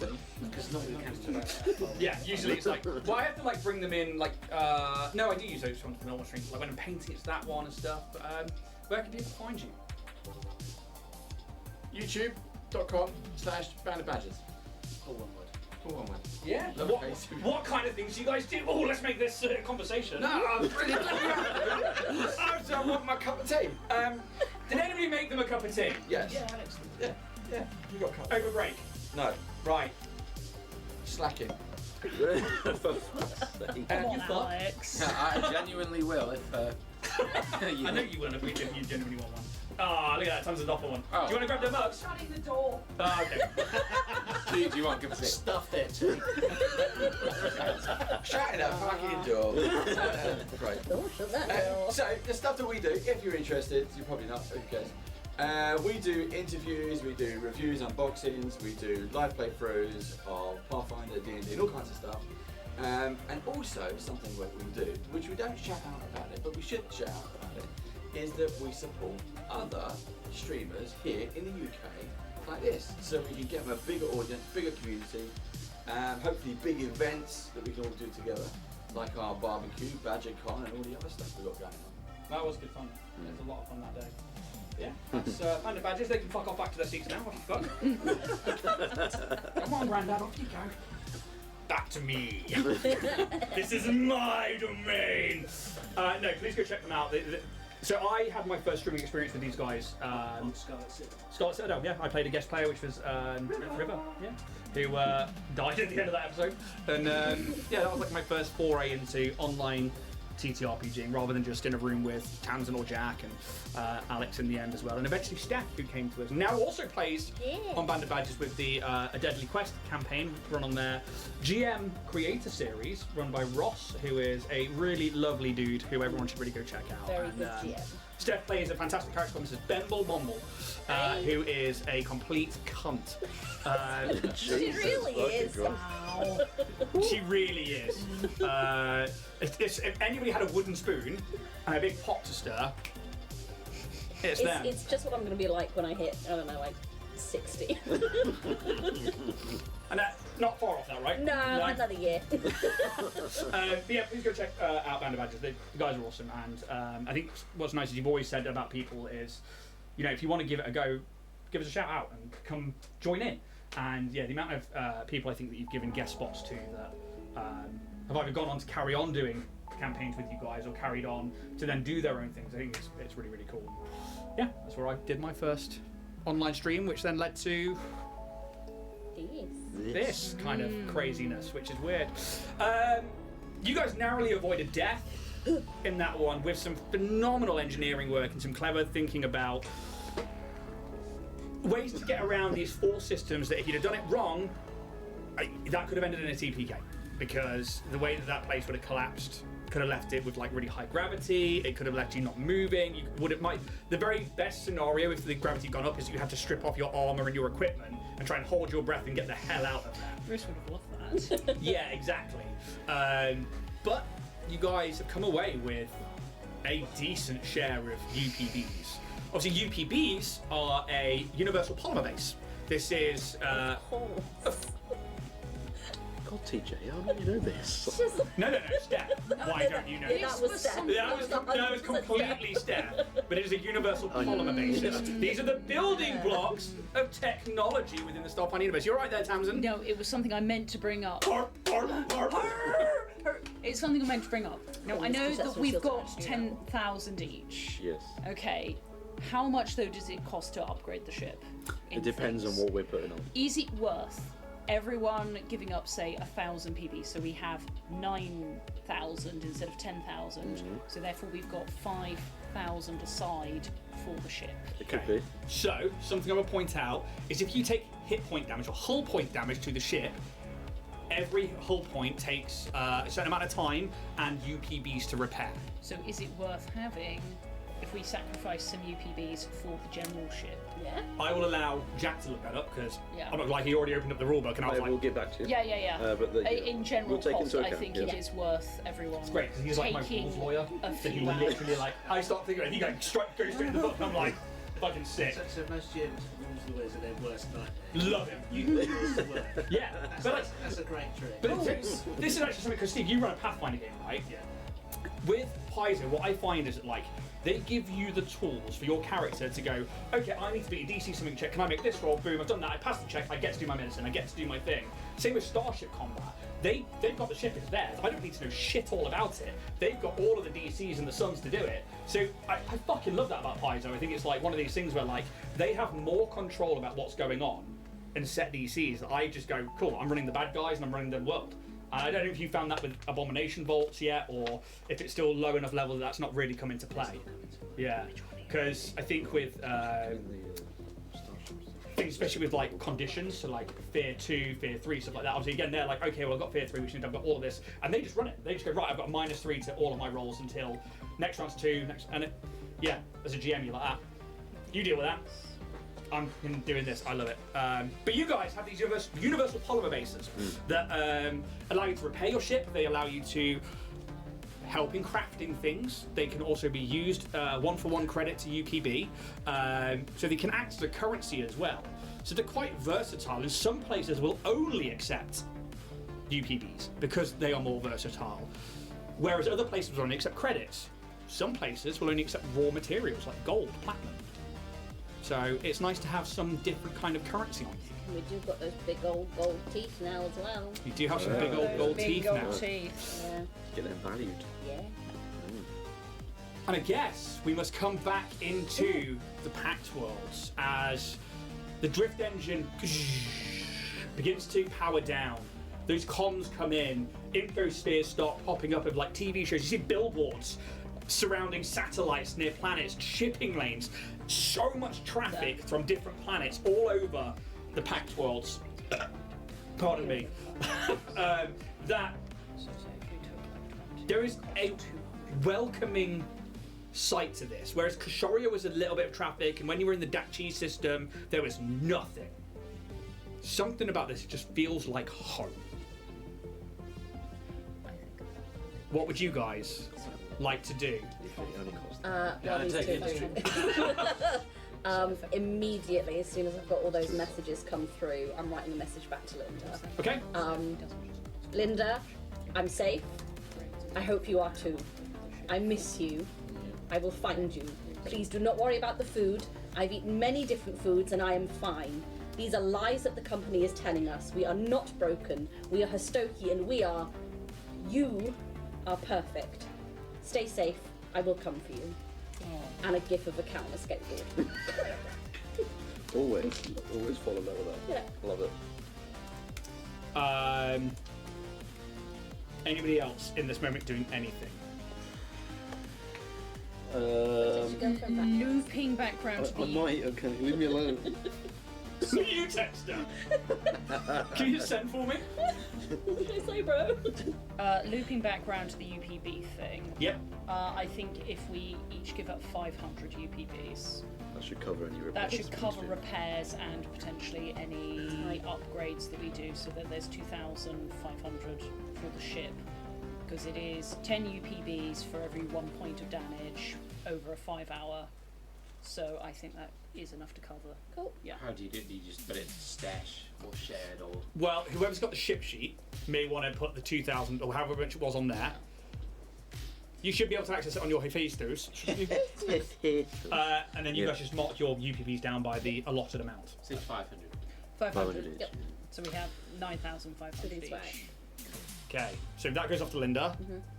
Anybody else in this moment doing anything? On. No, sorry. You go. Okay. There you go. Bring up the chat with Felina. Yep. Um, Would you like me to reiterate what she said? no, sorry. I got the gist. I'm just trying to figure out how to start it. Like the Cure's on in the background is just like backcombed hair. He's in the dark back corner with a candle, lights turned off. Just listening to the Twilight soundtrack on repeat. Cats are too cool for the Twilight soundtrack. No one's too cool for the Twilight soundtrack. Yes, they are. Felina, it's me. I know what you are. Prove it you sent nudes. I'm not afraid. You should be. It's dangerous. So sorry. God fucking. Never reveals anything from can't that do it. story. As soon as he does, the women just rip the man down for showing any emotion. They get their talons out and they claw into the vulnerable man because that's what equality is these days. Yes, it is. Right, here's my fucking message. Right. Still got them tits. After what happened, you should be dead, but you're not. You should be dead.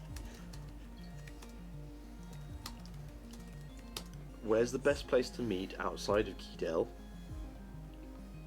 And I'll explain more then. And I'll put -K at the end again.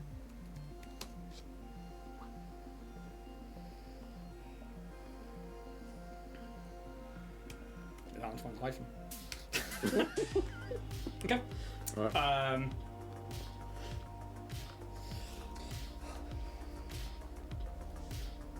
And in this moment, what else? Anybody else doing anything? Ida's like, where am I flying to? Before we do, I would like to just look up news articles and stuff about us leaving. What is the general vibe? What do the public know? And how might we be perceived? Like, are our faces plastered everywhere and everyone's going to go, look? Or does nobody know what's going on? Okay, so we are checking the infospheres King for of information. Google! This is going to be a computers check. Oh, that Can I help with strong that? suit 'Cause I Cheeto have. would want to do Anybody the can same. help. You also obviously remember, ship can aid you in this as well as Geeky. Okay. Mine's an auto Yes, pass anyway, please. so So that's a +2 from the ship. I think Kaz busy. Yeah, that's a +1 from Geeky. So that's +3 from the ship and Geeky. Okay. +2 from TJ. +5. 5. Ida will aid you. He has a plus forever in computers, so we'll get the automatic pass. So Honestly, it's like 15s and 12s. So 25? Okay. There was a news report a few weeks back about another incident at Dynatech Towers where it had to go into lockdown, where somebody violently stole company property as well as killing several people on the way out. Didn't release any names.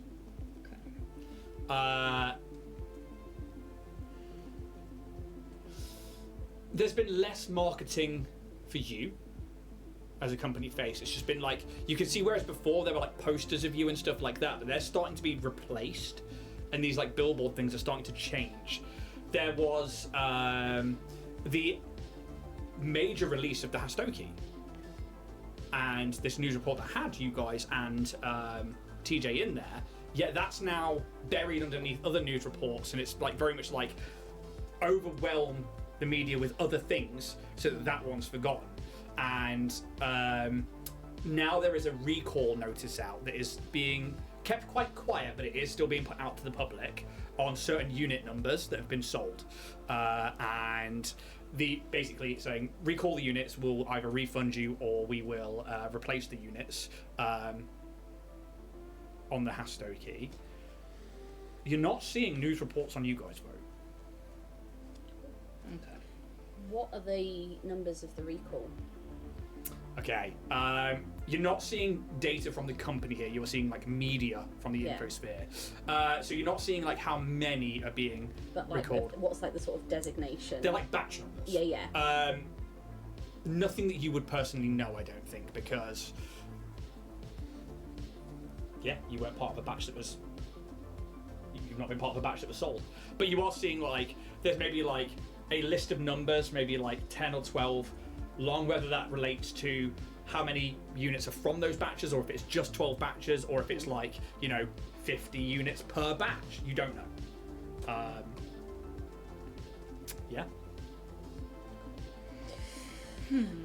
Well, Pretty clear, I think. Did Mallard and Jean Poach head this way? I think they were. They said they were going They said they'd to. meet us here, Should we? didn't they? Should we? Could Can do, Check yeah. in. Yeah. Do Yeah. we also want to message Chiskisk and Historia Oh yes, if they've got and our make sure probably they've got our will. messages and the information, and if not, get it to them as soon as possible. Do you want to do Mallard? I'll do just Sure.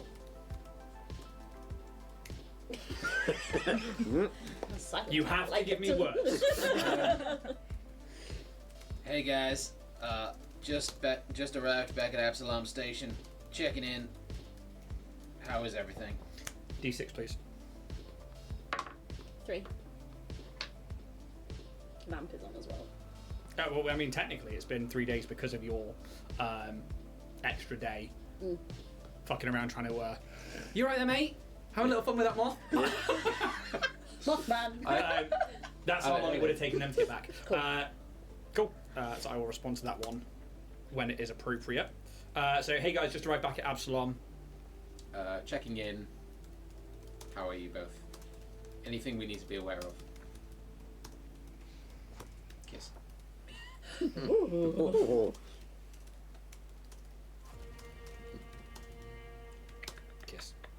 And you're sending one to Chiskisk and Historia, yeah? Historia, and it will just be back in the pact. Did you get my texts? Back in the pact! I need somewhere safe. Anywhere safe you know of, we can hang. Kiss. Gif of a cat on a skateboard. Kiss gif. Kiss gif. Okay, so let's work out Kiss a few gifs things and first. stories. Kaz, Hello. very quickly, Oh, Jesus. Yep, okay. a message would come back. We survived, you died. We buried you. Is it- Fuck. There's more, I'm trying to work it out. Yeah, I mean, I don't know if this is some kind of joke or a test. But as far as I'm concerned, K, and it's in capitals, is dead. Where would you like to meet? Where are you now? shit the bed.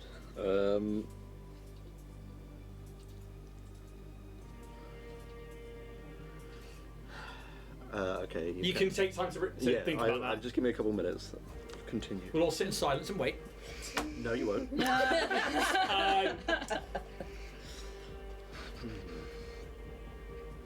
A gif of a dog eating an ice cream.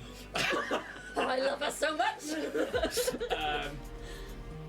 Then in fancy, like italic common, it's just like you're alive. I'm in hiding on Absalom Station. Where are you? I'm just gonna reply with coming home. More to follow. Okay. And I'm gonna, following Roos's lead, because apparently that's what you do, I'm gonna put kiss. Oh. A message will come back straight away. Do not go back to the tower.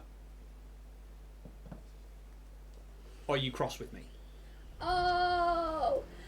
I'm X gonna- question mark. Never. It's a thing. I'll explain later. I heard last one had like a penguin falling over. Okay, and then because she's mixing it up, I'm gonna send back a gif of a capybara on a surfboard. Cool.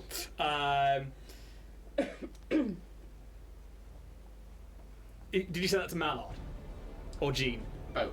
So you sent it to both. Party. Okay, cool. Mallard responds. There is a message that would say, just come out of the drift. We are by Triaxis, going to have to navigate back to Absalom. We're heading there. Where are you heading? Where are we heading? The node?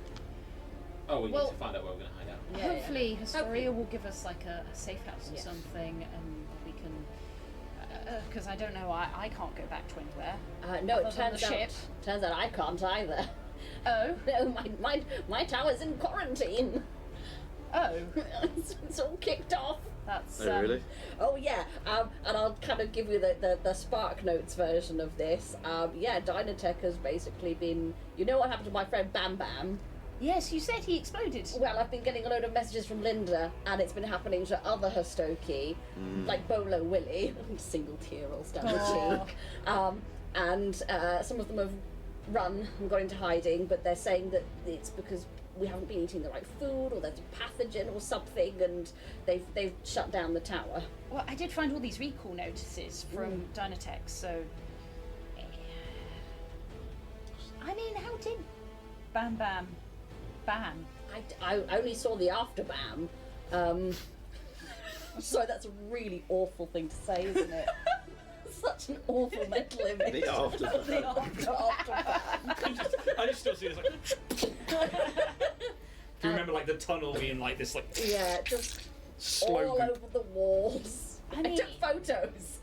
I mean, you've done medical scans on TJ. Like, there Correct. isn't like an explosive device in him or anything. I or- couldn't find anything that would suggest that TJ is at all mechanical or AI or whatever. We didn't find any trackers or They're anything. completely organic. And I've been eating other foods that aren't Stokey, fine, and haven't had any problems, I don't think. Do you think it's something in your genetic code that your creators, scientists made that you react like an acid and a base together and you go and fizz up? Oh, busy. I have been feeling very tingly lately, Maybe you shouldn't eat acidic foods. but I've been feeling really tingly. Why is that? Am I gonna bam? Oh, You know, in Do we need to the put you- Fallout series, it's like it's gonna explode. I think that Dynatech discovered that Bam Bam was getting a little too out of his coding, and they might have implanted him with something, hoping that he would But I mean, that come back to normal, and he didn't. And that's That seems like a lot of effort to go and implant stuff constantly into there must be like some sort of fail-safe that they've built in. Sorry. No, it's all right. It's good. I mean- it's good chat. given the lack of care that they have for Stokey, I wouldn't put it past them. No, I mean it from a kind of logistic point of view, not an ethical point of view. Oh, there are no They- ethics there. I know. They have a vast. I am amount of finding that out. Mm. But I mean, like, you imagine they're just like, oh, there is a rogue Hastoki. You could either send someone to just shoot them. I mean, we met the lizard guy and the The Vesk and The the Drow. the drow. Wonderful storybook, that one. Yeah, the rest of the drow. But I They were mean, not good people. They were very much not good people. if they were going to take out individuals, surely they get people like that to take out Hastoki, not have them just explode. No, but here's the thing: we're not people. I think they were giving Bam Bam a chance not to continue on the path that the Bam Bam was going on. And then when Bam Bam continued going down that path, that was going, no, let's abort that one. Clearly a failure. Well, when I applied for non-termination, you both saw how it was just a non-starter. It was absolutely not going to happen. It was, I'd been showing too much personality and individualism to continue. And when I went down to see Timothy and Joanne, there was no discussing. I thought, foolishly maybe, that some scientific experimentation might be in their interest, the living side of things, but they just wanted to slice and dice me. Okay. This is it's the logistics of how they're doing this. I understand, like, there's no ethics, and I understand that, and I'm sorry that this has happened to you, and it is horrible and awful, but you had that one you didn't like, the fat one. Oh shit. Jenkins. Do Done that you- 20. Awesome, thank you. Do you What have you think done, Steve? What What have I have you done?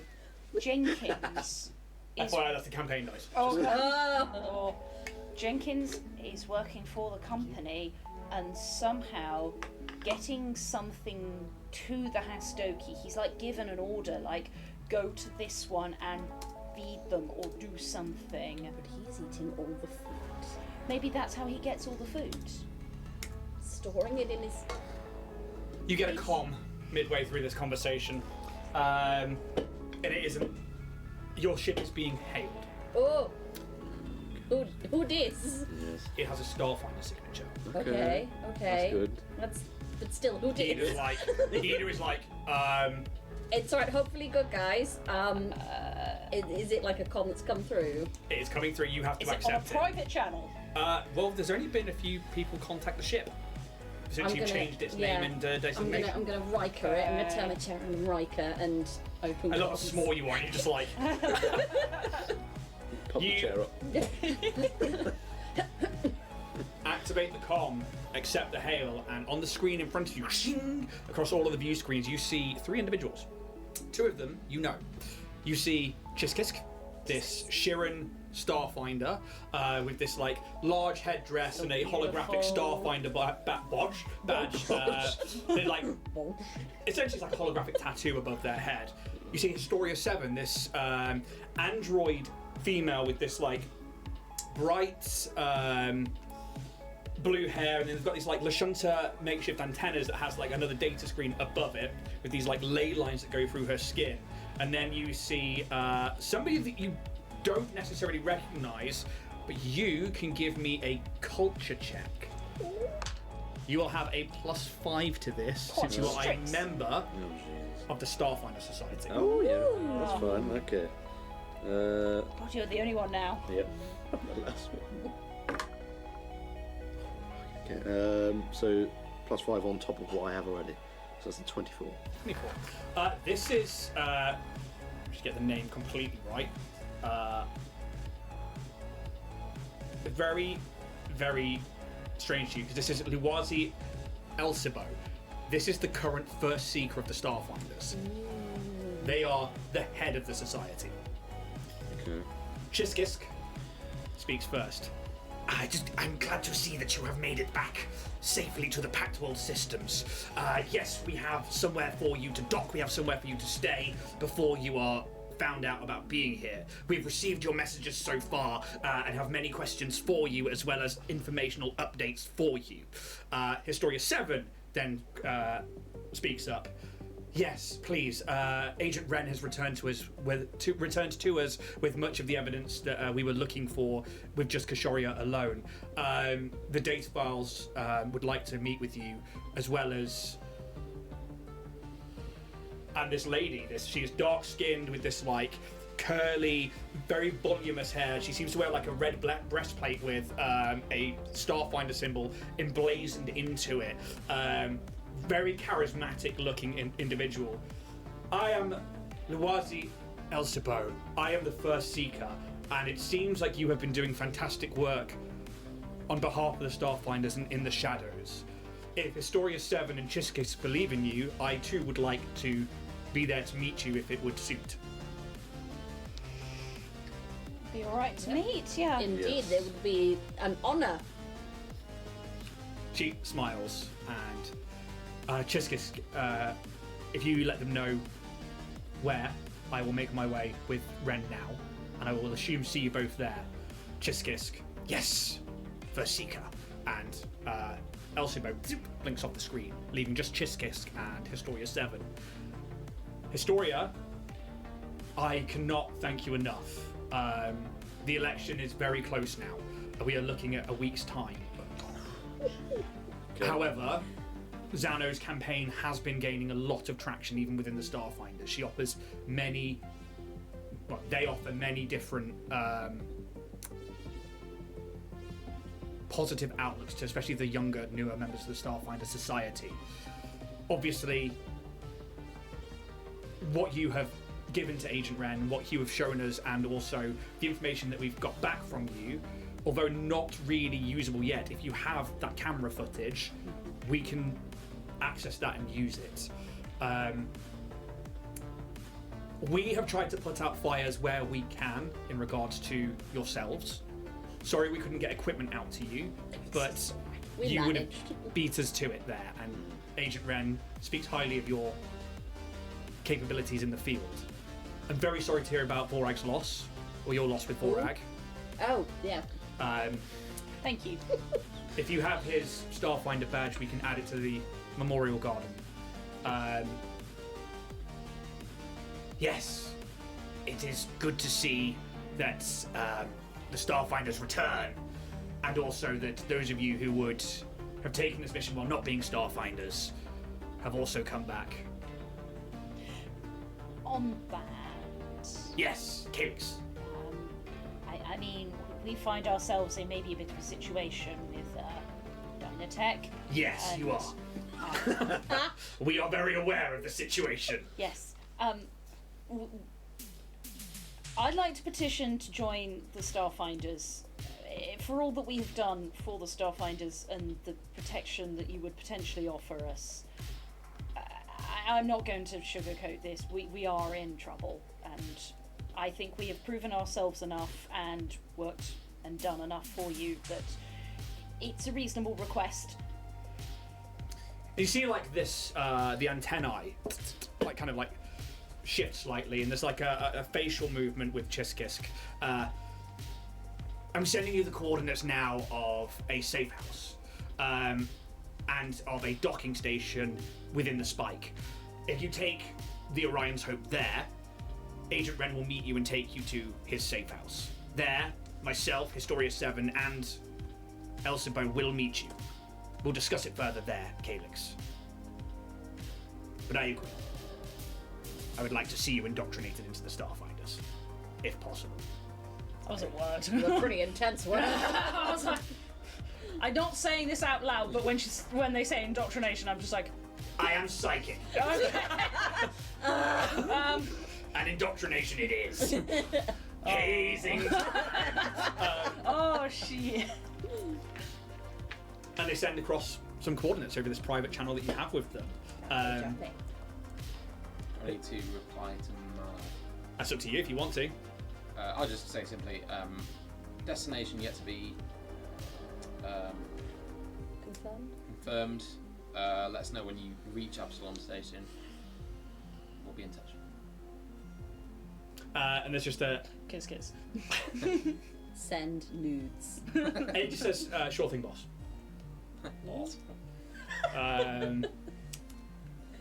Send a picture of tail feathers. Yeah. With Historia 7, she's like, that is all from me. I will see you in the safe house. Chiskisk. Is there anything else that we need to know at this point? Rena Constantine Right. reached out. That's a name. Yep, via a private encrypted channel with Epo and Neymar while we were on Kashuria. They were not sure of us as a group, didn't quite believe what they'd been hearing from Dynatech. They do want to talk to us. We feel that maybe they might have potentially morals more aligned with our own than the big D. Okay, I will make sure that First Seeker and Historia 7 is aware of this before... they are briefed before contact is made with us all. Otherwise, head to the docking bay, head to the location, and we will see you there. Cool. See you later, baby cakes. I do not like that. It is Chiskisk. I was trying something out. No worries about that. Apologies. Let's not. I'm sorry about him.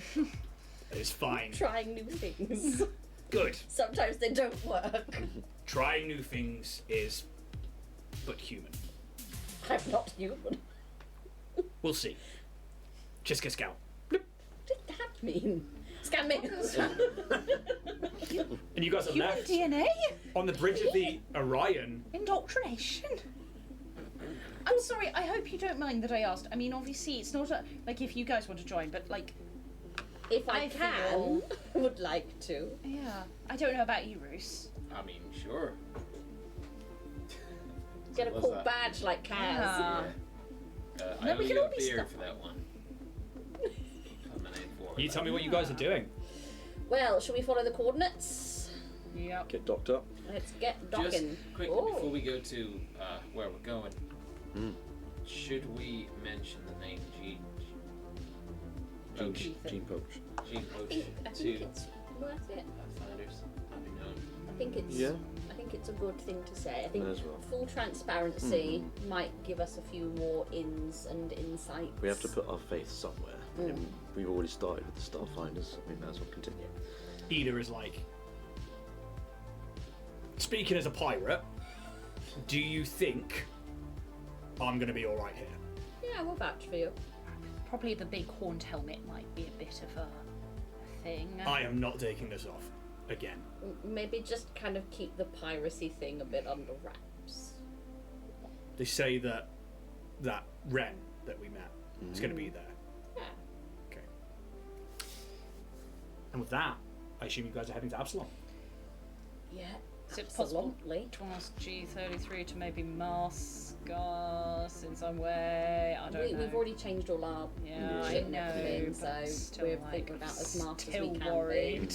I mean, it can't hurt, right? Look.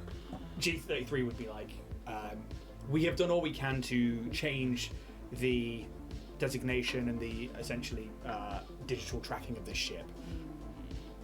Unless they had what we did when we entered the drift last time ready to them, they won't know it's us. This is not the only one of these vessels in the galaxy universe system. And I don't think they can really do much to us outside that building. Give me a culture They check. still. Is this lowered for my corporate agent thing? Yeah. It's by 5, isn't it? Missed the train by 5. Okay. 15. They still sent people after us, so they can reach us But outside. they didn't actively chase us. So there's only so far they can go, I believe.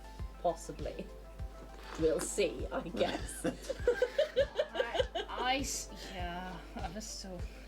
I feel like if they wanted us, they would have just come, regardless. So Doesn't mean they're not doing stuff. no, of course. What was your I roll? rolled a 15. A 15. I mean, when you were working inside the building constantly, they were the world, they were the law, they were, judge, jury, and executioner. They were everything. I am the law. And now, as you're seeing outside, especially from a media point of view, and that spin that you've always had to put on things, obviously, there's a big difference between reality and what people are shown.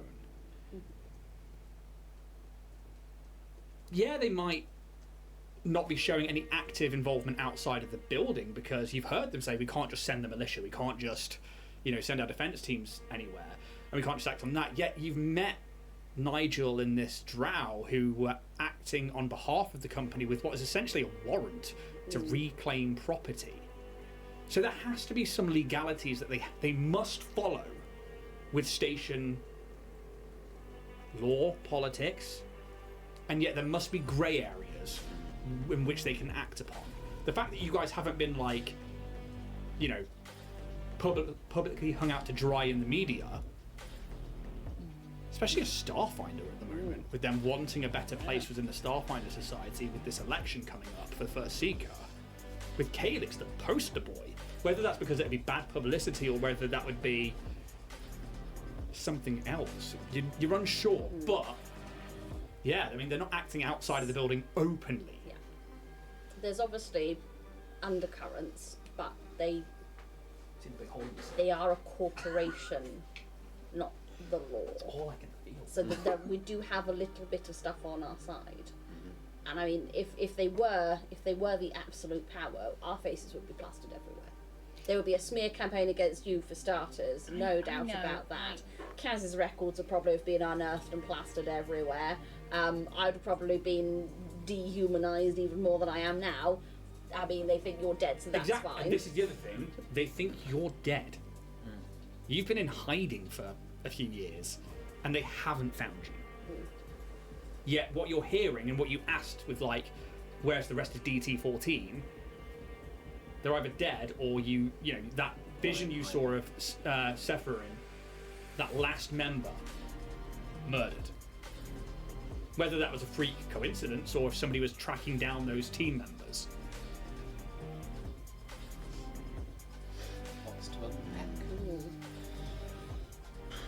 I don't think we can keep viewing them as this all-powerful I think we are right to be frightened of them, we are right to be cautious of them.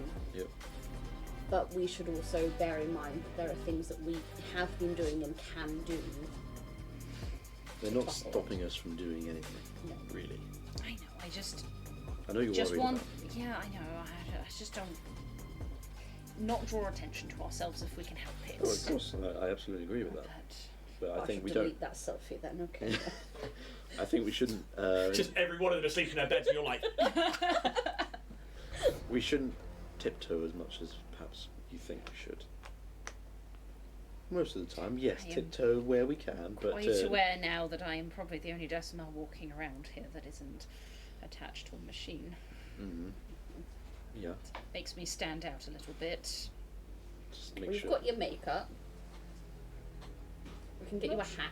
Not sure what I can make myself look like. We can help. Maybe. Anyway. And just Calix is just going to fidget nervously the entire rest of the Oh, time. for goodness sake, Kate, let's get a salad. From Alright, I will. Fine. And I will, With the I donuts. will storm off to the kitchen. Teenagers. I am not going to have this from you. I am nervous and worried. Fuck you. Calix is on one. It only takes a few more hours. Like, it's going to take 6 or so hours to get from Akaton to Absalom Station. You have the coordinates. You can't miss it at this proximity. Like, Absalom Station is 5 miles wide. It is brimming with life. More life than you've seen in a good few weeks.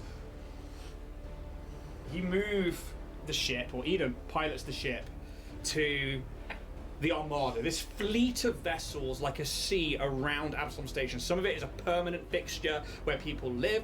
Other ones, it's like people that come into ship, and that moth was like right all up in my business. They're like shipping lanes or different parts of it, but it's like it's called the Armada because it's like a ring of vessels outside. Very easy to fly across it, and then you get these coordinates, and it's almost like diving down beneath the Armada until you see like the spike. This is where the Starstone reactor obviously is based out of, but also the more desolate area of Absalom Station, the poverty-stricken areas. Like, your home is in the spike. So is also this facility that you're looking for.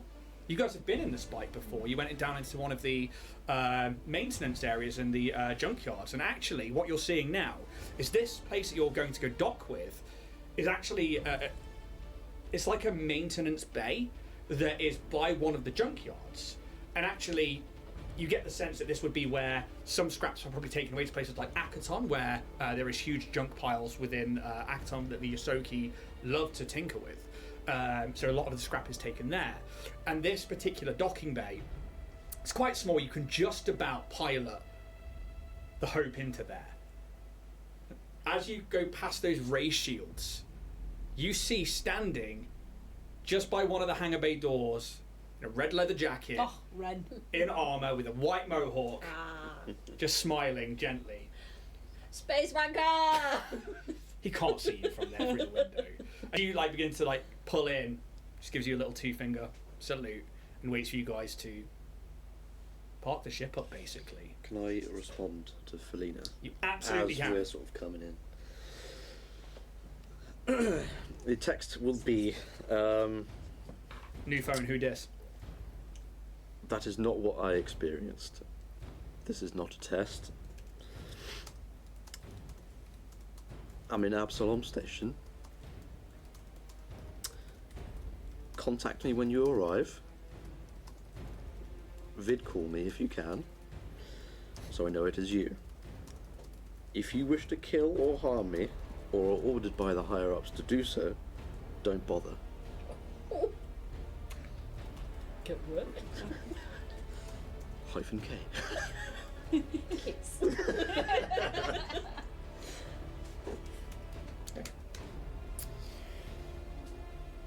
You guys land the ship, begin to power everything down. What would you like to do in this moment? Get packed up, take all your things.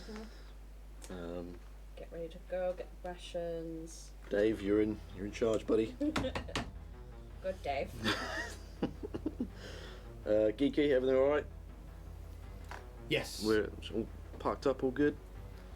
Everything is as you have done. I have merely assisted in anything that I can do. Just doing checks. Obviously, I am wary being back here. I don't wish to be found. But I suppose neither do you. Like the same. I think you'll be fine, Geeky. I suppose if things go wrong, you could hide in the Armada for a bit. If you give me permission, I will. Just give us a heads up if you need to move. Very well. if you give me permission, I will absolutely move if I need to. What is to happen to your first mate? Dave. Dave's in charge. No, Dave No, isn't in he's charge. not in charge. G33 is in charge of the ship for the moment. Did you hear that, Dave? Yes. But did I listen? Because we're sitting next to each other, I'm going to whisper to Dave, Geeky's technically in charge, but in my heart, you're in charge. Oh. Fuck, this is going to be so dangerous at some point. Isn't it? Oh my god. Okay. He's going to take over the ship. He's going to like try and fly it, and it's going to go wrong. I mean, is he still strapped to the side of the chariot at this point? You like not released him. He's still like Please leave him seatbelted to it. strapped there. But Dave, you do have to do what Geeky suggests you do. Aye, aye, Captain. Thank you. Thank you, Dave.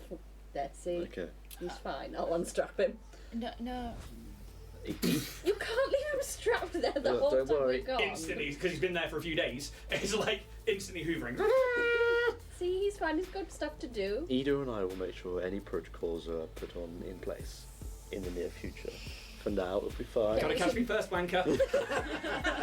You can't make that face. You were gonna like take an anchor and have gravity destroy us all. If a robot tube could smile.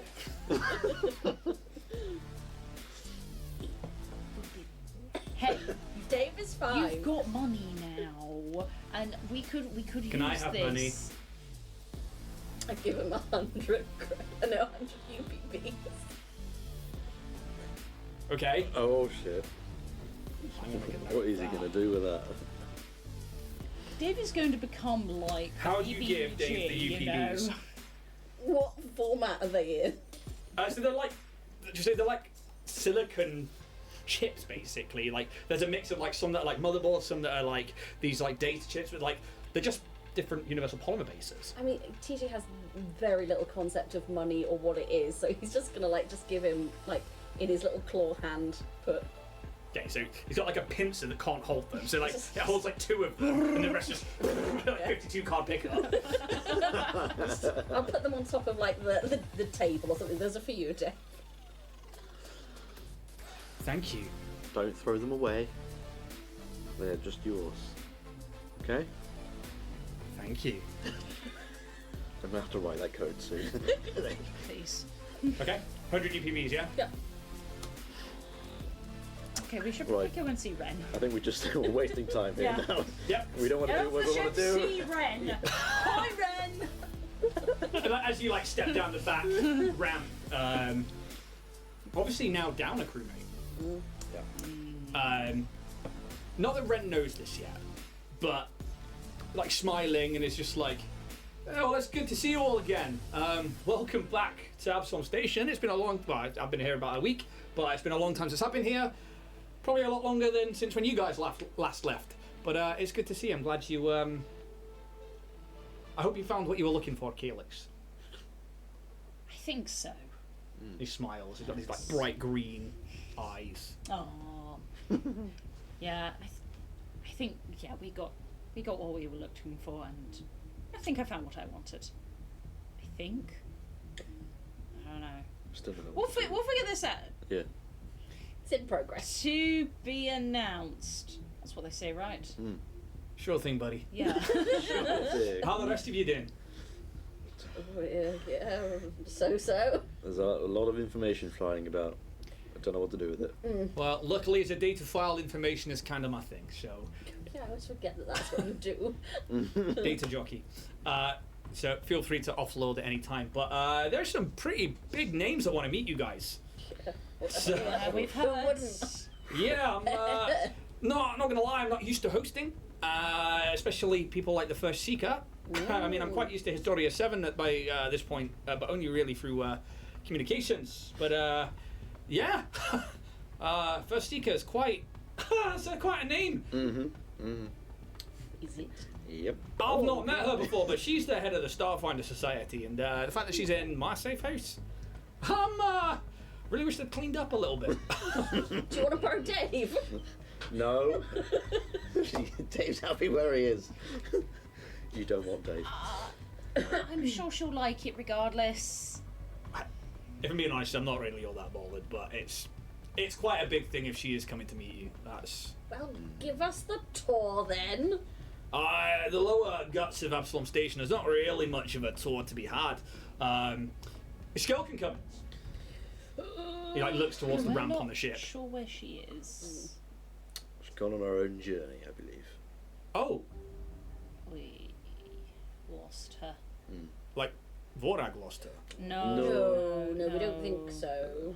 Possibly We a don't different plane. She left Okay. most of her gear. We'll catch up later. I'm sorry to hear that, but and yeah, begins to like lead you out of this hangar bay. And this place is quite grimy, especially compared to like that first hangar that you were brought into after the Dakchi mission, which was immaculate and had like a sound stage and all of this like TV gear in there. You've been to like Docking Bay 23, where you had the Zephyr parked up for ages, where it was not the cleanest, but it still was quite nice compared to this shithole. And it literally is like these metallic walls that are mostly rusted, and there's like oil seeping down them from vents, and you can see like a light flickering in the corner. This is pretty an unassuming and dirty place, and you can smell like oils and, for lack of a better word, like the liquids and juices that you would find in the bottom of a scrap pile. It smells quite strongly of that here. You're led out of this hangar bay and into what seems to be like some kind of maintenance corridor. This maintenance corridor is, again, there's like steam rising in places. It's very humid. It's almost like wet floors as you like walk down. They echo with each step. There are the odd people. Maybe there's like somebody in like a half respirator who's like just welding a patch of wall, or people like with like big hover carts of different like scrap from ships or from different constructs, moving them about. But it's still nowhere near as busy as the free markets, as you know, the Ring, the upper levels of the Spike. Every now and again, you will see like station security, but they look bored, or they look like they're in the shit end of the stick. You know, they really, you know, they're not got the best positions down here. You're kept on the same floor. He leads you maybe 20 minutes walking through this like nexus of corridors and different places until you come upon this unassuming door. It just looks like another maintenance entrance to either one of the bulkheads or one of the other areas within this poorer area, this district of Absalom Station. Perception checks from everybody, please.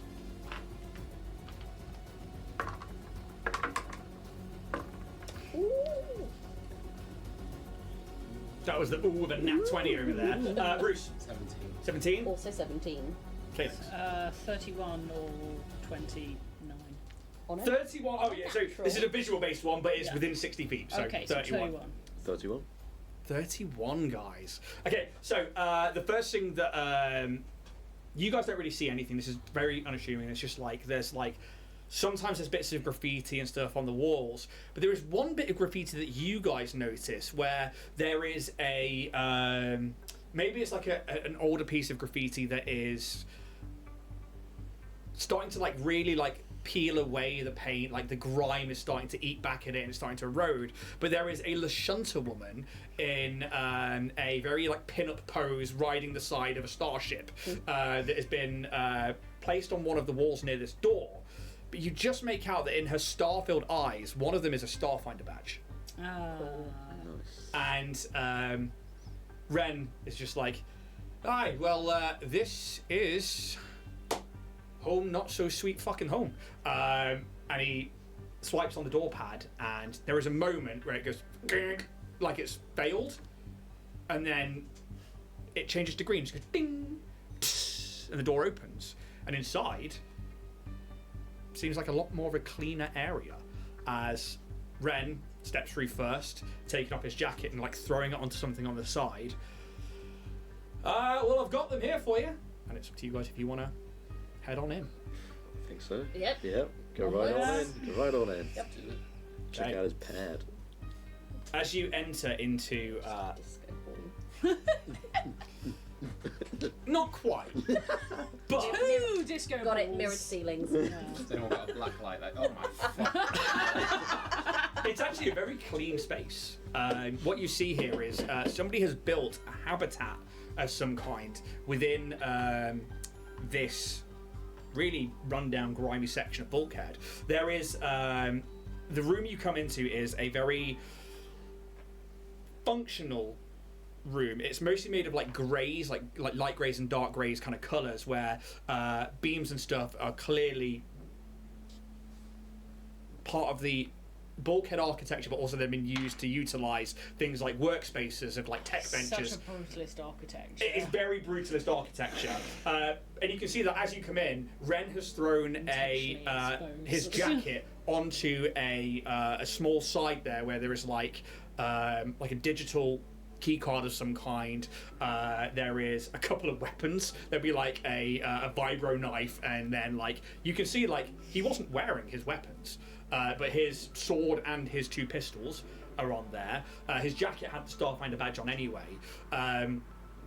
There is a large, almost kind of like your home, where there's this like floating island table in the middle between these pillars, but on there are little screens that give up holographic displays.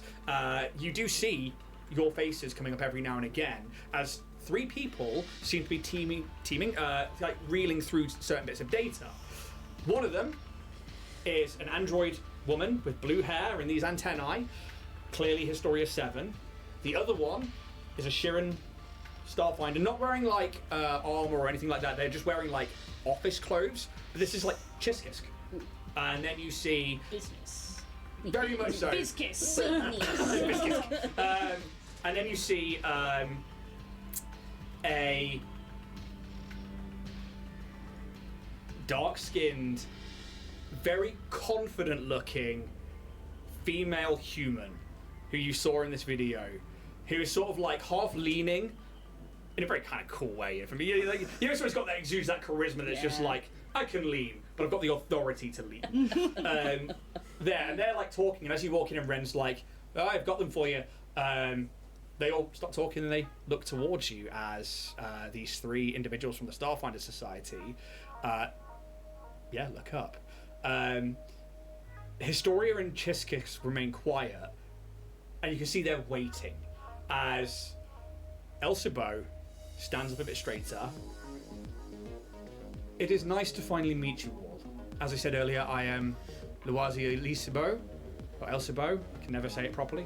I am First Seeker of the Starfinder Society, and I believe I owe you all my thanks. I mean, the election hasn't happened yet, but hopefully it goes in the right direction. No. Rules. Company. I bet. Even without the election, without anything coming up, for working on behalf of Historia and the data files and Chiskisk, who is one of my prized officers here, you've taken on a task which you didn't have to. You have done work for us that we would not expect you to do, and you had every right to turn down. Calyx, your home. TJ, this whole business is whether or not you are a living being. Roos, someone who is running from Dynatech and has gone back into the fray. As I understand, Ida, and she looks at Ren, and Ren like nods. Maybe a bit of a auspicious past, but still one that came in useful, helping bring about the truth for us to know. That's very true. And Skelken's not currently with the party. We may have to go looking for her. Apparently there might be some planar interference happening with her. Looks at Historia. I will have a look into it. If you can fill me in after this meeting on the data required, I will see if there's anything within the cortex that I can find that may be relevant. But, and if you don't mind, First Seeker, please, obviously we got your transmissions, but that is all inadmissible evidence. We need the download. There you go. Doesn't even hesitate. Just, are you happy with us to? Oh, download everything you need. Ren's like, hang on a second, and he comes over before they can touch the consoles, and he like starts like opening them up, like he didn't want them to touch it, and it's very like, give me a sense motive check. Okay. Everybody else, give me a perception check, please. He wants a promotion.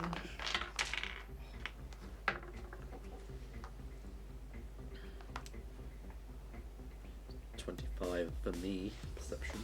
23. 23. So 25, 23. 25. 28. 29. Okay, it's more that he doesn't want them fucking his shit up.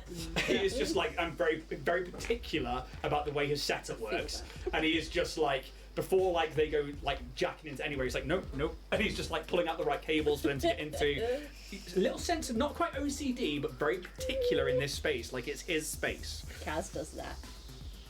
Hey, wait a minute. And he just smiles, he's like, I'm aware, but it keeps things running properly if I make sure that everything's in the right place. And Luazi just smiles. Chiskisk doesn't say a word, and Historia 7 doesn't seem to even bat an eyelid. And they begin to plug that in and download it in between. You might want to fast forward through all the footage of my friend sleeping. But there's... What? I'm sorry. What? No, nothing. I knew you ought to know, TJ. God It's damn it. interesting. Is I'm it? learning. About sleeping. Yeah, because you all do it differently. It's really fascinating. Nothing happens. No, but it does though. Because Kadix is a very still sleeper, and Kaz is sort of getting frowny. Roos is like a sprawler. That tracks. Skelka, really loud snorer. Yeah, I haven't got much on either yet. Yeah, Alright, issues. you got it. So I guess while this, and Historia is saying this, while this all downloads and we send this to the Cortex to verify, but also to get ready to potentially be used and sent to the stewards and to proper officials.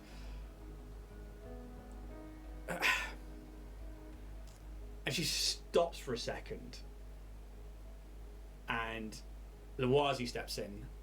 I would like to know your own personal thoughts on what you've experienced with Dynatech so far, with being on Kashoria, and with your emotional state of things. How this has all impacted you, how this has come about, and how you feel. And there is a pause and a sense motive check from you all, please. It sounds like Ian trying to dig for our weaknesses. No, I would I'm ask you for joking. this. I know. Can you tell me, Tamsin? I don't mean like Calyx. I mean, Tamsin, What what is one of your greatest insecurities? Myself. Oh, you're not doing well being a Tamsin today, are you? Oh, can't tell you how much I hate this meat machine I drive. I really want to upgrade. That is a t-shirt. Okay, sense motive, Bruce. 28. 28. 24. 24? Cass. 18. 18. Okay. 19. 19. You get the strong sense that they are solely watching TJ. Ooh. Okay, and there's no way to like. I mean, you can openly just be like, why are you watching her?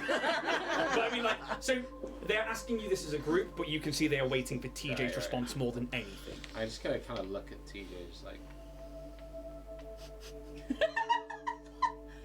But, I mean, you know, you're asked this question, like, what's this journey been like, and how has it affected you? Give me your story. I mean, how long you got? Yeah. 25 minutes? 5 minutes Spartan's apiece. version. Ida's like, my story's one of vengeance, I'm afraid. I can't offer you more than that. These people found me while I was imprisoned and betrayed by my previous crew. They helped me, and I will help them and see their work done. Even if that means putting aside my vengeance for the time being. but it seems that our paths cross. And I need to make my way back to Broken Rock, find my old crew, because it seems that they have something that these guys want. She nods. Ida's done. Can you roll me a d20, please? Bruce would be like, You can say it out loud. 16, thank you very much. Bruce would be like, justice, retribution, understanding, and then he'll kind of like relay a bit of information. Cool. In a tower, things like that, and low tech, that stuff. Yeah, and I think she listens intently. It seems that you had a wonderful bond with both your team and then with Spart. And if you would have said Spart, she would have said that. If not, she'll say low tap. Bruce, we can't fix the past. I can't hide anything for you, and I can't ask you to fight anymore. But thank you for what you've done so far. Just for the Starfinders as a whole, and going back into that mess, not even knowing that this is what you'd be doing. You have my gratitude. As First Seeker and as just a being of Absalom. I am grateful for what you've been through and how that's helping us now. Say, I'll keep fighting the good fight. I hope so. Give me a fucking badge. That's it. Budge. Give me a bunch. Give budge. Give a bunch.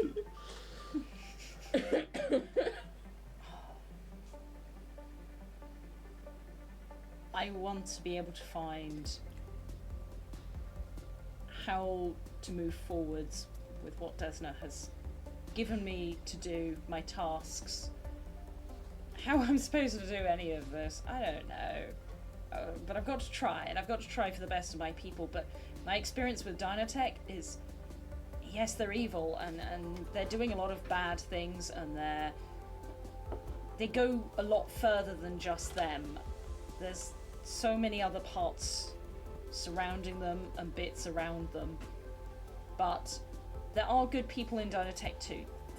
Not everyone is bad, and not everyone there knows the Veil is very strong. You're right. There are good people, there are bad people everywhere. It's such a strange line to draw in the sand. There are things we do when we think we are doing the right thing that can sometimes be construed to others as wrong. There are things that we do that we think are wrong but are for the greater good. The greater good. Thank you so much for doing that. I didn't know if you would do it or not. Yes! The greater good. The greater good! And she looks to Ida. Our pasts don't always define us, whether that morally be good or bad, but what we do in the moment of real need. Calyx, you have been through so much recently, and I don't think it's over for you. Doesn't feel like it. Desna, you talk about. And obviously, I know that your people, from what I've unfortunately only read, I've never met a Decimar up until this point. But I hear you have a strong connection with Desna. And Desna being the god or the deity of luck, of travelers, and of dreams, is so closely tied to what I believe in as a Starfinder. And she just pauses and smiles. But there are good and bad people everywhere. It's not black and white. But I believe that you do what you can in the sake of being good.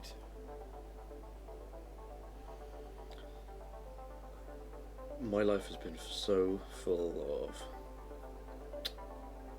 stress and torture. I don't think I've ever actually had a day to rest. But growing up in Keydale and having the slogan of "in the pursuit of perfection," and then later on in my journey finding out that the slogan of Dynatech is future perfected, leaves me with a lot of questions. And Our journey in Koshoria has opened my eyes to inner goings on between Keydell and Dynatech, and I am desperate to know a lot more about what's going on, who I had worked for, and what kind of society I was brought into. I thought my crew was dead, and apparently they're somehow alive, but I have so many questions. And you see that Chiskisk taps something on one of these data pads, and a holograph image of your Starfinder data file comes up, and it says Kazumbra Drow. Yeah. And Luazi is like, now obviously, sometimes I understand we don't want to give all the information out if we're running, hiding, trying to start a new life. A lot of people join the Starfinders because they're looking for a new life. We don't know much about Keydell.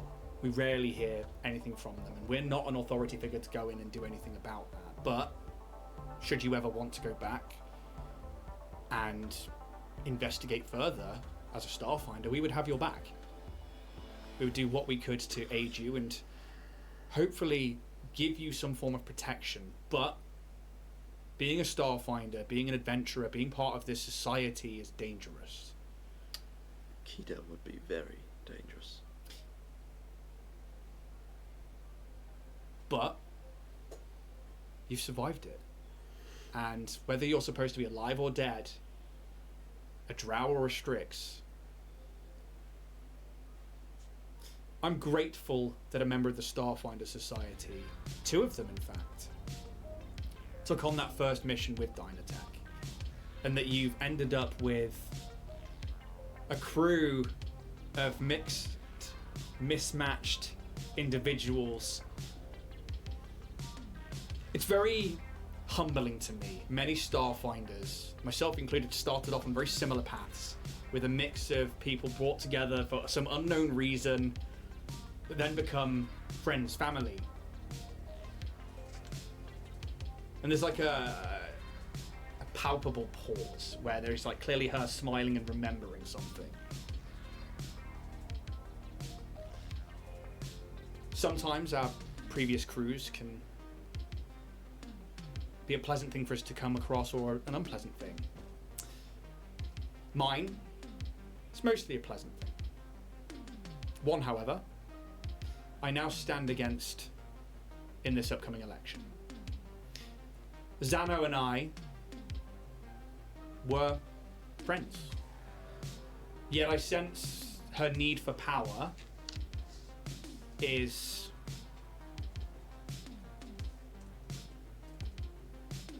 part of the fuel behind her smear campaign against me.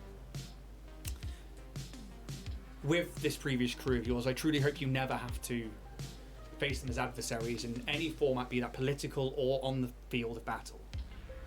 But I understand. And I'm just grateful to have you as part of the society. And you, Hello. how do you feel? Lots of things. Lots and lots of things. I bet. It's been a bit of a time. This all started because I wanted a promotion. One that I now see was falsified and always out of reach, but The ship. my brethren, the other Hastoki, it seems, are waking up, and I feel like I've always been awake. And so to find that I wasn't meant to be is confusing. And I've seen what my creators have done, probably to myself and to others, and it is heinous and it is despicable, and yet I cannot bring myself to hate the establishment, but just a desire to see them freed. What do you mean by freed? Able to aspire and dream and love and to find purpose outside of what is designated, to be seen as what we are. We are real, we are organic, we are sentient, we have feelings and emotions and hopes, and I have always had these, and I am so proud to see that my others are also finding this, and I am scared for them. And I want to protect them, I want to help them, and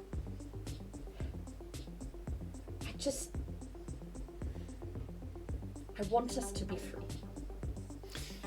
Do you know where a lot of the Hastoki that have disappeared from these batches that have been recalled from the tower that you would have called home have gone? You say well, we know that some of them have gone into hiding, but do you know where?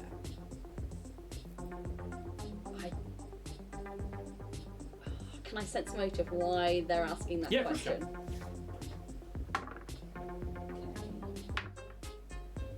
Okay. 32. They know something, and this is a loaded question. Yeah.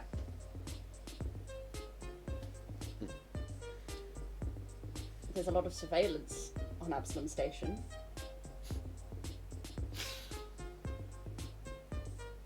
There is. Where's there not?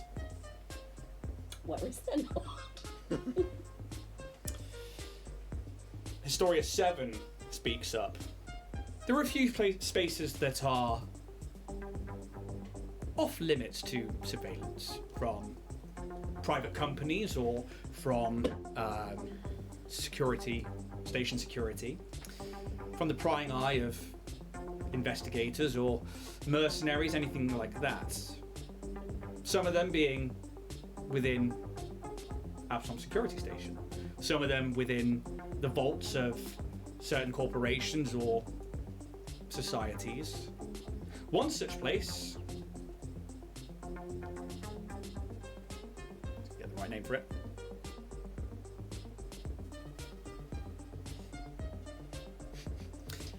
is the Archive Cortex, where I work, in the Lawspire complex of the Starfinder Society.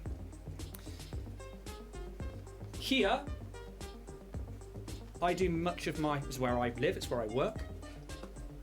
It's where we process data and decide what could be too dangerous to be given to the public, or what could be great information for the public to have. It's also a safe space we found for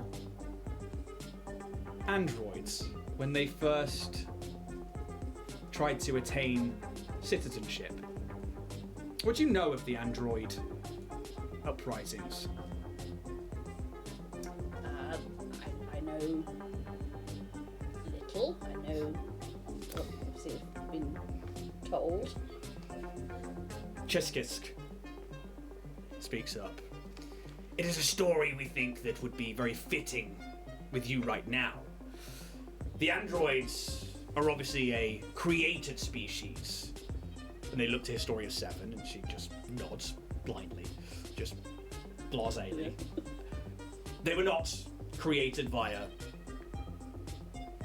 organic means. They were quite literally created by people to work. However, part of the programming evolved and changed, and they gained sentience. This then became a soul, and whereas the creators of the android race saw them only as tools to be worked with, they wanted their own freedoms, much like you and your own people. This took, however, a long time, and many underground battles were fought, many people lost their lives, and there is a group called the Android Abolitionist Front who were really the spearhead of this movement until they were granted by the Pact Worlds their freedom as, or their notoriety as a sentient race. Now, some people out there still believe them to be tools or believe them to be worthwhile, but it is now against the laws of the Pact to treat them as such. It is not a story unlike that you are telling us. It is one of a created race finding their place and finding their voice. We helped the Android Abolitionist Front quite openly, and we actively saw them become members of the Starfinder Society, and we actively helped them to gain their citizenships. And Luazi steps up this time. Something we would like to do with your people.